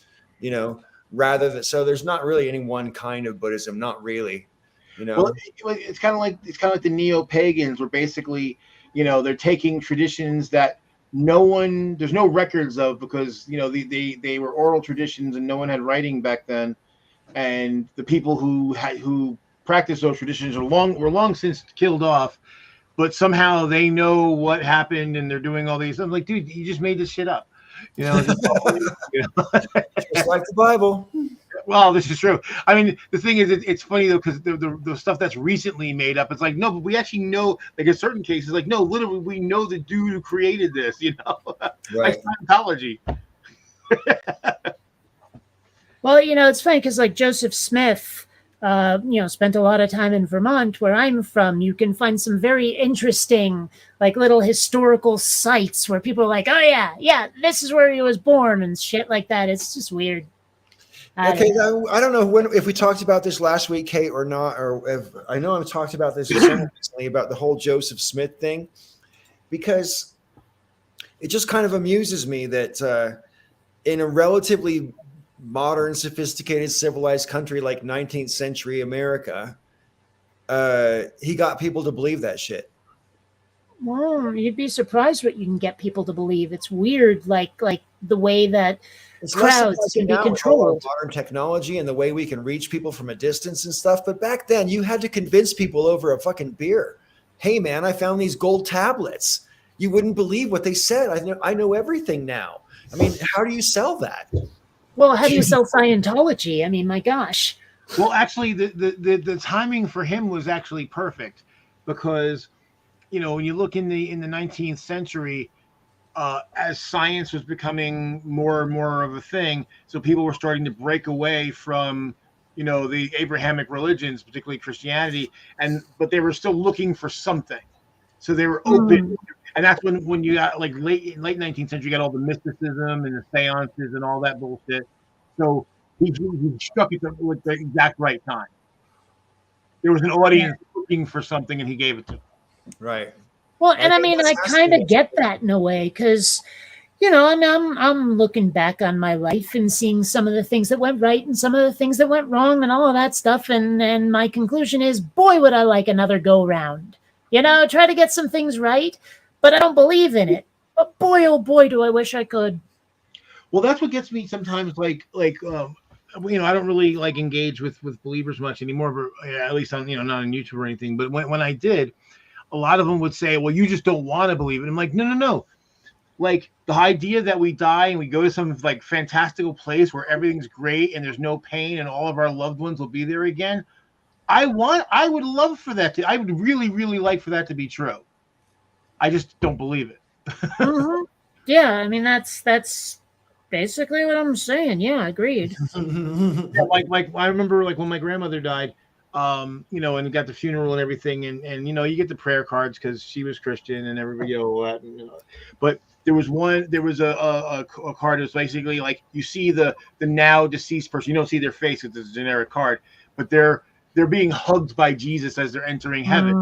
And it made me cry, because my grandmother had a really hard life, and I would love for that have happened to her, like that she would, she after she left this life, that she would go and there would be a place of healing and happiness, that she could be away from all the pains of her life and have joy. I just don't believe it's true. I feel the same way, and this is going to sound petty by comparison because this isn't a relative, but I mean, when Prince died, I was like, well, dude, I hope all that shit you believed in was true for you, because he really believed that shit, he really, really did. So, I hope it was true for him anyway, I hope he got to find whatever it was he was looking for. That would be kind of wacky, wouldn't it, if like what everyone believes about the afterlife turns out to be true? That's exactly what my mom thinks is the case. My mom, who's like, dying, actually thinks that is what happens. Whatever you believe is going to happen to you. So if you believe oblivion, that's what's going to happen. If you believe you go in heaven, that's what's going to happen. Whatever. Well, I mean, if I had any generous philosophy, isn't it? Yeah, but I mean, if I had any inkling that it was true, I'd be planning my afterlife right the hell now. It's like, because I know what I'd love to have for eternity. It's kind of like fire aircraft. Well, I mean, it's like someone once said, "What would you do if you were in the Star Trek universe?" I'm like, I'd go into the holodeck, set it to Star Wars, and never leave. And I'm pretty sure that my afterlife would be something vaguely similar. The holodeck, set it for Star Wars, and never leave. There's a whole TV show right there. That's your premise, right there. Yeah. Because in the Star Trek universe, Star Wars happened in the past. It would have to, wouldn't it? It would have to, right? So, of course, they would have Star Trek, just like they have Jane Eyre and fucking, whatever else they have, right? So, yeah. Although it is interesting, like, because I'm working on my own fictional universe, of course. I'm animating the Quinn Redshift thing, and I had to think to myself, why do they live in the world they live in? Because when I was a kid, the year 2000 was this magical date beyond which we'd all be living like the Jetsons, right? So I decided to set Quinn Redshift in a year 2000, kind of the way the Goldbergs set everything in 1980 something, right? And so, but I gave it only a bit of thought, like, why is it that the year 2000 is like the Jetsons? And I decided around about World War II, this timeline started to converge, where instead of the Cold War, people went, you know what, never again, and sort of came together in a Starfleet-y way and started organizing, like global space travel rather than like fighting with each other. Now, yeah, that's a little bit fluffy, Bunny, but that's the universe I created. What do you want from me? That's fine. You know how there's like every excuse in the world to divide people from each other, I'm really worried no, that there's not. I'm really right, but I'm really worried that there's a new fissure opening in our pop culture. And that is between people who still like superhero movies and people who will never like superhero movies. What about people who are sick to death of them because there's too many in too short a time span? They end up in the latter group, but they didn't start off. They started off in the first group and end up in the latter group. That's pretty much what I think about that. But I hate to see these divisions. I hate to see them. Anyway, listen, friends, we're coming up close to 3 hours and we haven't really talked hardly at all about anything socially topical. Is there anything that anyone wanted to bring up that we should bring up before we sign off? I'd really like to not get nuked by Putin. Well, Yeah, I think that's a given. Yeah, he's not nuking anybody. Okay. I got one for you. And I sort of touched on it a little bit before. But as far as I'm concerned, Will Smith should have uppercutted Chris Rock, that smug little bastard. Just saying. I'm not. There's a history of Chris Rock. You might be amused to learn that Sister Danger agreed with that, but most of the rest of the panel wasn't on that frame of thinking. But I mean, last week we talked about all that, and I understand where you're coming from. I just disagree. I guess I'm too much of a pacifist. I'm too much of a leave me the hell alonist, you stupid bully. That's what it comes down to is, I think that violence in the name of you better leave me alone, I'm sick and tired of your presence in my life is perfectly fine if someone won't leave. If someone will not accept a civil solution and you need them gone out of your life, you can kick their ass till they go. I agree with that. I just don't think that was the situation was that circumstance. It was, though. There was a long history of Chris Rock. That's an interesting bridge there. Isn't it? Because Joe agrees with the basic premise of where you're coming from, but thinks that example doesn't rise to that level. Is that about maybe? Yeah. Maybe. Well, hold on. Maybe I'm misreading it or not, but I know that there are reasons for it. There's more than just what happened at the Oscars. I mean, Chris Rock has been giving the Smith family a hard time for a while, apparently because Jada turned him down 20 years ago. And then he insults her medical condition right to her face on internationally broadcast television. If you don't think that crossed a line, I'm not sure I can relate to you. That was really beyond the pale. I personally don't think that particular joke qualifies as bullying. Yeah, it does. He made an alopecia joke with a G.I. Jane chaser. What do you want? I mean, I personally have a shaved head, and people make bald jokes at me all the time. So, yes, but are you doing it for a medical reason? Do you have alopecia? There's no. My hair is falling out because I'm an old dude. But Jada Smith, hold on, Jada Pinkett Smith is a woman in black culture where hair is a huge part of the black culture. I don't want to hear about black culture. Remember, I'm the black person on the panel. Okay, fine. Well, hell, I'm like 30% African myself. What do you want from me? But I mean, seriously, Chris Rock hit her in a very vulnerable spot, and he should have known better. I'm sorry. It is very easy to hold back an insult. It's not nearly as easy to hold yourself back when you've been insulted. And seriously, Chris Rock should have just kept his lip zipped. That's all there is to it. If she got up and hit him, I might feel different. But that's not what happened. I'm okay with family members stepping up to defend each other's honor.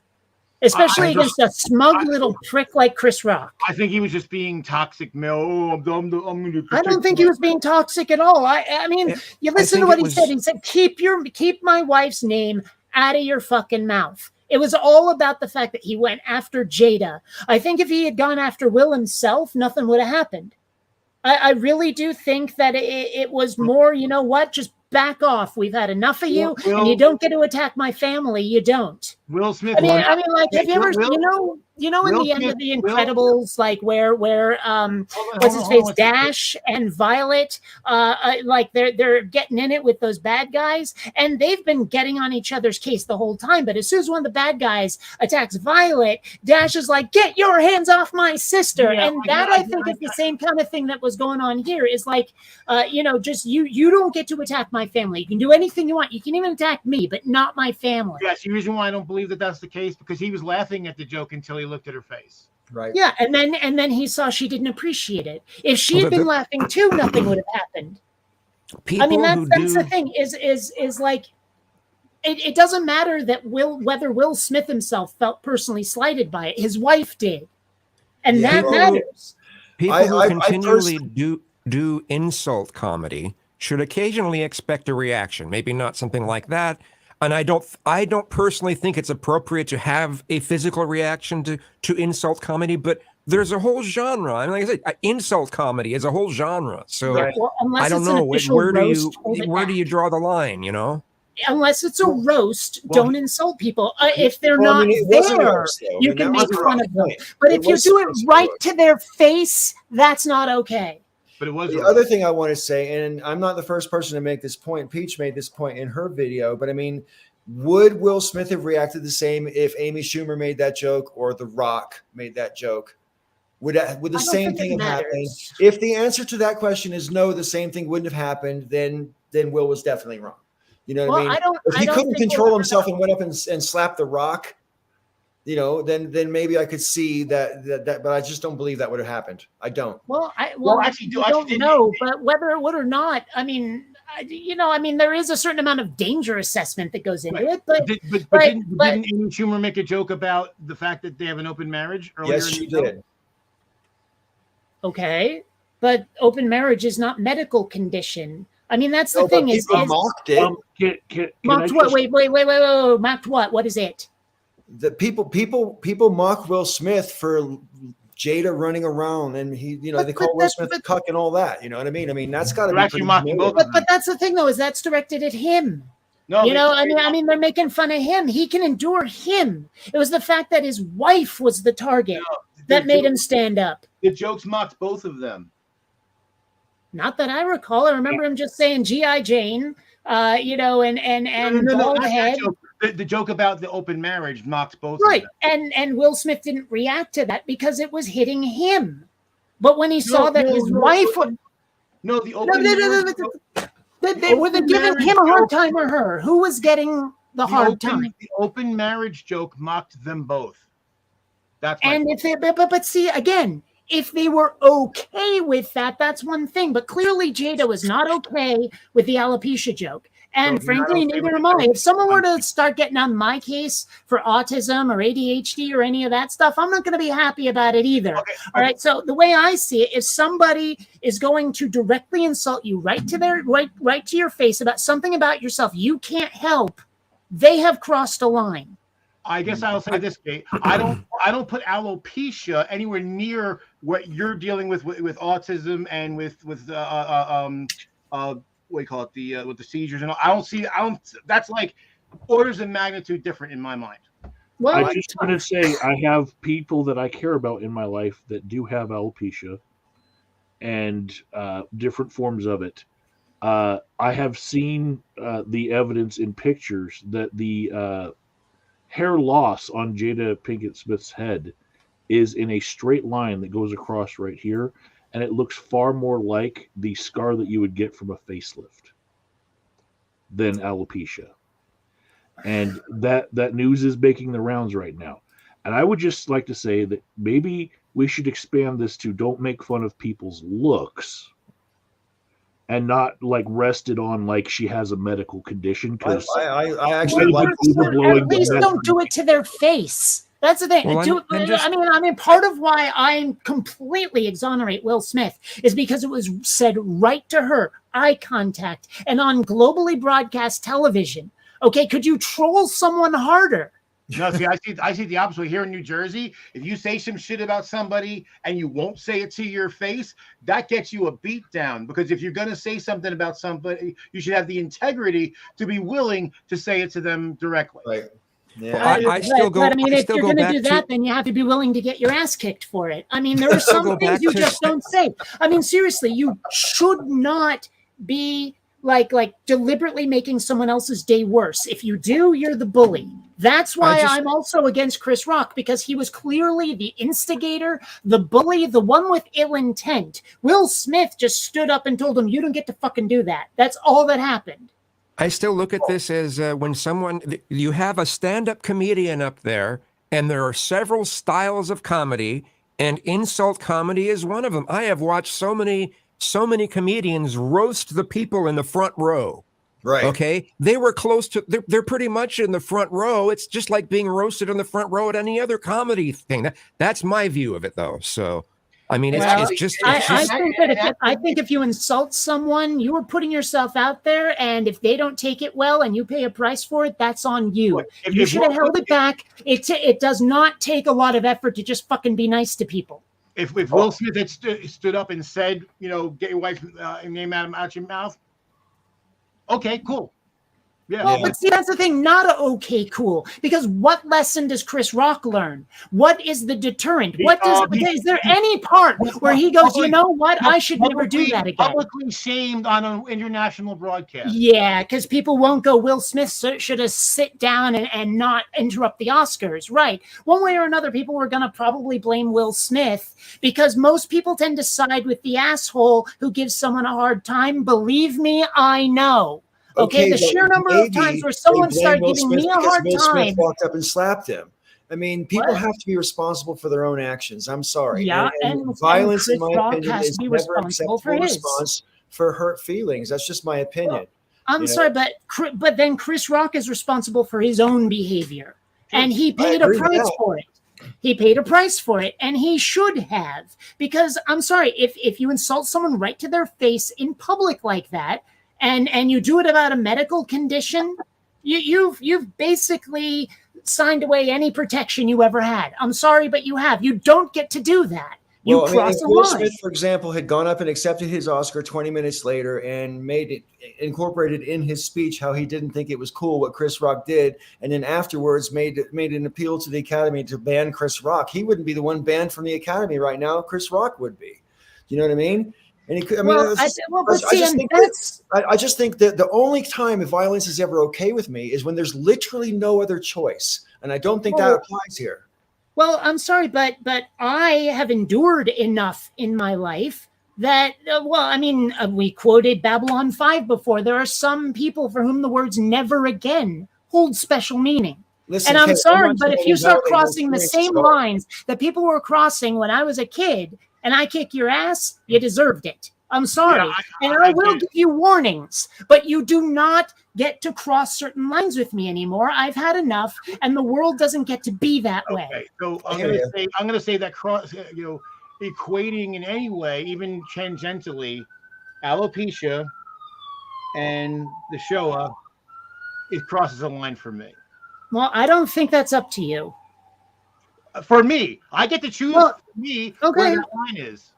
And All right, listen, well, you can choose for you where the line is, but you don't get to choose for anybody else. And I think Will Smith chooses he's in the right Did I place. say anybody else's line? Here's a question for you, because I don't want to mischaracterize what you said, because I know you hate that. When you said that you crossed that line and then there's no protection for you. Now, do you literally mean that? I don't think you do, but I want you to tell me. What I mean is you don't get to complain if someone decides to have a physical reaction, because let's face it, I'm sorry, but if you decide to be a bully and Chris Rock was a bully, then you've given up any protection whatsoever. Is there any limit to that physical reaction? That's what I'm I don't even, seriously, honestly, I don't care, because that's not the point. The point is that if you're, the point is that if you're a bully, you deserve everything you get. And that's that. Either because again, it is very easy to hold back an insult. It's not as easy to hold yourself back when you've been insulted. So guess what? Don't insult people and you won't get hit. What if Will Smith went way further than just simply slapping him? What if he beat him down? Like I said, he should have uppercutted the guy. What if he shot him? What, at the Oscars? Yeah, unlikely. That's the point. I'm asking you for your opinion. What I'm trying to, and I'm telling you to fuck off. I don't want to have these. Oh, let me give you an extreme example and see how you feel about it. Bullshit. Let's not have any of that, though. I mean, let's dial it back, everybody. I'm sorry. I am never going to accept anything other than that bullies can have their asses kicked. I'm trying to understand your position. I'm trying to understand your position. I told you I don't want to straw man you. I don't want to put words in your mouth. When you start asking questions like, can he shoot the guy? You're putting words in my mouth. Because you said there's no limits. And I don't think you know what? And I'm telling you why I said that. And I said that because I want bullies to be afraid to bully. That's why. Paul, which one did we decide is the bully in this situation? I think this is a heated discussion. I wouldn't even characterize anybody here as bullying one another. What were you going to say, Kazoom? I just wanted to ask, Bionic Dance, do you think we should ban insult humor at awards shows? Do you think they should? Do you think they should? Do you think they should just? Insulting is there? Yes. That's how insult humor works. It's crowd Well, work. They no, actually- I mean, because let's face it, I've seen plenty of stand-up where people go up there and say, "Oh, hey, how about one of the Kardashians? Aren't they silly?" Or That's "Here's a not- politician, what a dickhead!" But this That's was right not- to someone's that's face. not the insult humor. That's not insult. No, insult is Okay, where fine, they but actually. you know what? The whole thing I is think- about insulting the people that are in the audience, the people, Well, especially the people on the if they front know row. that's what's going to happen, then fine. But if they just think they're going to a stand-up comedy show and they the comic starts insulting them without any warning that it might happen, then no. I mean, let's put it this way: if everyone consents, I'm okay with insult humor. If they have not knowingly consented, I'm not. That's why I asked if you think, because of this, okay, do you think they should ban insult humor at award shows? Yeah, I guess maybe I do. Okay. Okay. I mean, unless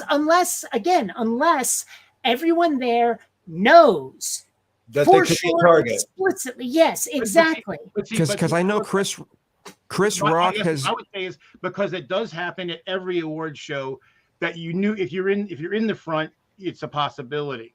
It is a Don't possibility. care. It shouldn't be allowed. It should not be Well, allowed. that's fine. I'm sorry. That's fine if you want to ban it. But the thing is, but your thing is about it was about whether people know. My point is that up to this point, it has been a regular feature of those shows. You want to get rid of it? Great. I don't disagree. I don't disagree. If you want to get rid of it, it won't happen again.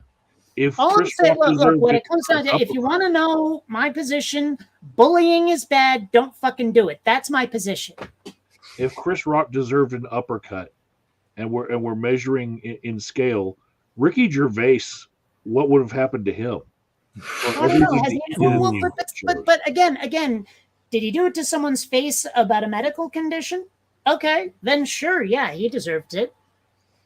Well, I don't think Caitlyn Jenner's been going to see Ricky Gervais live, so I don't think that is probably very likely. Listen, we've crossed the 3-hour mark, my friends, so I'm going to wrap the show. But Kazuma, do you want to say one last thing? I thought you might want to say something there for a second. No, I got in everything I wanted. Okay. Everything's good.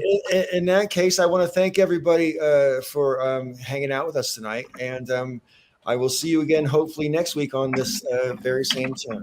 Right? Oh, before we go real quick, I just want to say I think it's good that Kate and I didn't yell at each other till the very end. That's good. That's progress.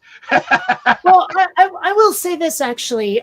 Learning about getting the autism diagnosis, learning about meltdowns and the rumble stage and all of that sort of thing has kind of helped me level myself out because I can do some self-examination. Mind you, okay, I had this big, huge dust up with my parents recently until they heard about the autism diagnosis, heard about meltdowns, and suddenly realized that a lot of the ways that they'd been treating me badly because they thought it was just temper, we found a decent place for that. And, good, Kate. So it's good to have that self-examination. It's good to have other people give you at least a little leeway, because if I start yelling and screaming and swearing at people, a lot of the time I'm not even really in the best control of that. It's usually the start of a meltdown, and piling on with extra stress can make it go extra bad. And I'm trying really hard to find ways to minimize my exposure to triggers that could start a meltdown. It's not always easy. And a topic like bullying, which, let's face it, I'm a bit passionate about, a little invested in, can get me kind of fired up. And I'm just glad we're stopping now because I could have gotten a lot further on that whole meltdown All thing. right. And I Well, don't I'm want glad that's not going to be the case now. I hope anyway. Mhm. All right. Well, hey, and I want to thank everybody in the comment section for being good-natured, and we didn't have any trolls this week, which is a pleasant development. Yeah, Good stuff. awesome. And we had a big audience too. This was really good. Yeah.